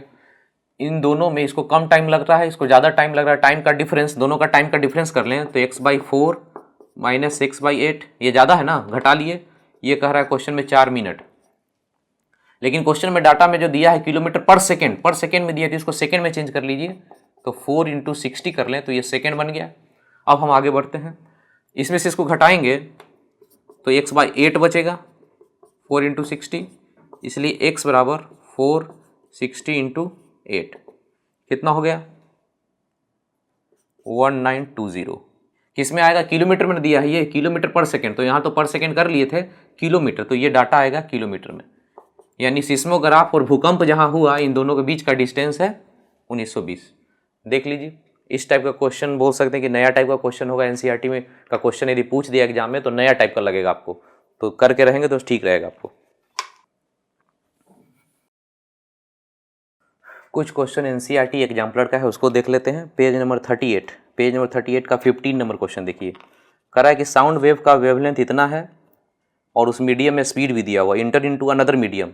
तो यहाँ पे ध्यान रखिएगा, कभी भी कोई भी वेव हो, साउंड ही नहीं, लाइट हो या कोई और वेव हो, एक मीडियम से दूसरे मीडियम में जाएगा, फ्रीक्वेंसी कांस्टेंट रहेगी, फ्रीक्वेंसी नहीं बदलता, इसलिए क्योंकि फ्रीक्वेंसी तो सोर्स पे डिपेंड करता है, ये ट्यूनिंग फोक है तो उस पर डिपेंड करेगा, बाकी किसी मीडियम से लेना ही देना नहीं होता है। तो एक मीडियम से दूसरे मीडियम में जाए तो फ्रीक्वेंसी कांस्टेंट रहेगा, बाकी सब बदल जाएगा, वेलोसिटी लेमडा। तो यहाँ पे v बराबर म्यू लेमडा होता है, तो v बराबर म्यू लेमडा, तो v बाई लेमडा बोल सकते हैं ना, तो ये तो कांस्टेंट है, तो v बाई लेमडा। अगला केस में क्या करता है, स्पीड को, ये शुरू में v लेमडा है, बाद में कितना हो जाता है, स्पीड 2v हो जाता है, तो लेमडा नया कितना हो जाएगा, यही ना क्वेश्चन है, बाद में स्पीड इतना हो जाता है तो लेमडा कितना होगा, तो ये कैंसिल हो गया, तो लेमडा इधर हो गया, तो लेमडा डैश बराबर 2 लेमडा बोलेंगे, यानी इसका आंसर हो गया सी। तो ये सब छोटा छोटा क्वेश्चन है एनसीईआरटी का एग्जाम्पलर का, तो हो सकता है कि पूछे। नीट में जो पेपर आने वाला है आपका बहुत ही आसान आएगा, एनसीईआरटी बेस्ड आएगा या फिर प्रीवियस ईयर, यही दोनों जगह से क्वेश्चन होगा, या तो प्रीवियस ईयर से होगा या फिर एनसीईआरटी से होगा। प्रीवियस ईयर से क्वेश्चन पूछेगा, डाटा थोड़ा बहुत इधर उधर कर लेगा लेकिन कॉन्सेप्ट वही रहेगा। नेक्स्ट क्वेश्चन है उसी पेज का, पेज नंबर 38 का 16 नंबर क्वेश्चन, ये भी एनसीईआरटी एग्जाम्पल, इसको इंपॉर्टेंट का मार्क लगा लीजिए, ये मेरे हिसाब से अच्छा क्वेश्चन है, ये पूछना चाहिए। स्पीड ऑफ साउंड किस तरह से किस पे डिपेंड करता है, तो बोले थे ना प्रेशर पे डिपेंड नहीं करता है, टेम्परेचर के अनुसार बढ़ता है और ह्यूमिडिटी के अनुसार भी बढ़ता है, हम लोग कर चुके हैं डिस्कस। तो इंडिपेंडेंट ऑफ टेम्परेचर गलत है, इंक्रीज विथ प्रेशर ये भी गलत है, increase with increase in humidity सही है, क्योंकि ह्यूमिडिटी बढ़ेगा तो डेंसिटी घटेगा। हमेशा ध्यान रखिएगा, ह्यूमिडिटी जो ह्यूमिड है या मॉइस्ट एयर है जिसमें वेपर बना हुआ है, जिस एयर में वेपर भरा हुआ है उसका डेंसिटी घट जाता है, क्योंकि जो वेपर बनता है तो फैल जाता है। तो इसका बस इतना ही दिमाग रहेगा कि ह्यूमिडिटी है मतलब उसका डेंसिटी घट रहा है, जितने ज़्यादा ह्यूमिड होगा उतने ज़्यादा उसका डेंसिटी घटेगा, डेंसिटी घटेगा तो वेलोसिटी उल्टा ना होता है, 1/√ρ होता है, तो बढ़ जाएगा। तो increase with increase in humidity, C answer हो गया। नेक्स्ट क्वेश्चन एग्जाम्पलर का ही है, पेज नंबर 39 का क्वेश्चन नंबर 39 का पेज नंबर 32, सॉरी काट लीजिए प्रकाश, काट लीजिए। नेक्स्ट क्वेश्चन है page number 39 question number 32, exemplar का ये भी क्वेश्चन है। देखिए क्या कर रहा है कि एट व्हाट टेम्परेचर, यानी डिग्री सी में चाहिए, will the speed of sound be 3 times to the value at इतना। तो हम लोग जानते हैं velocity of sound proportional to √T होता है, v1/v2 बराबर √T1/T2। शुरू में स्पीड v मान लें, बाद का स्पीड 3 गुना हो गया, 3v लिखा ना, 3 टाइम्स, ठीक है। शुरू का टेम्परेचर कितना ले लिया जाए, टेम्परेचर शुरू में कह रहा है कि 3 गुना किसका, एट 0 डिग्री सी है उसका, तो 0 डिग्री सी लें तो उसको केल्विन में चेंज करें तो 273 होगा, केल्विन में ही सारा काम करेंगे, और ये T2 यही हमको चाहिए। तो ये हो गया 1/3, स्क्वायर कर लेंगे तो T2 बराबर आ जाएगा 3 का 9 हो गया ना, स्क्वायर करेंगे तो 9 इंटू 273, ये आएगा आंसर आपको केल्विन में। डिग्री सी में निकालना होगा तो 273 को घटा देंगे तो हमको डिग्री सी में आ जाएगा। तो देख लीजिए इस टाइप से भी हो सकता है।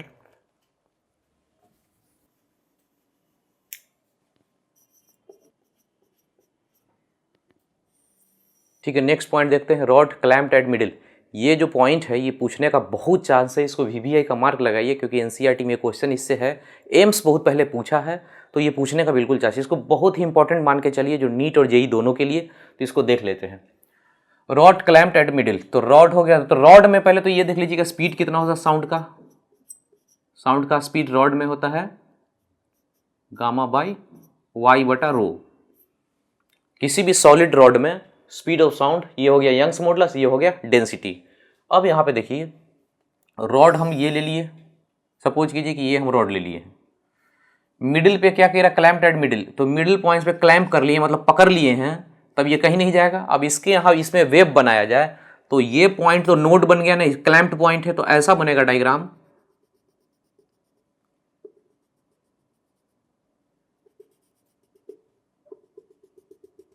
ये पोर्शन नोड होगा और ये पोर्शन एंटी नोड होगा मैक्सिमम। ये रॉड देखिए क्यों वाइब्रेट करता है, जैसे रॉड हो पतला सा लंबा सा, उसको मारिएगा तो इस तरह से वाइब्रेशन करेगा, तो ये वाला एंड होगा बहुत एक्सट्रीम, जो खुला एंड है ओपन एंड है वो तो बहुत दूर तक जाएगा, तो ये एंटी नोड बना देगा। और जिसको पकड़ चुके हैं यहाँ, ये तो नोड हो गया, तो इसी को क्लैंप कर दिया गया है। रॉड बहुत लंबा होता तो बीच में पकड़ते तो दोनों साइड से ऊपर नीचे जाता, तो ये साइड ये वाला पोर्शन मिडिल पे क्लैंप किया हुआ है, तो यहाँ नोड बनेगा और यहाँ एंटी नोड बनेगा।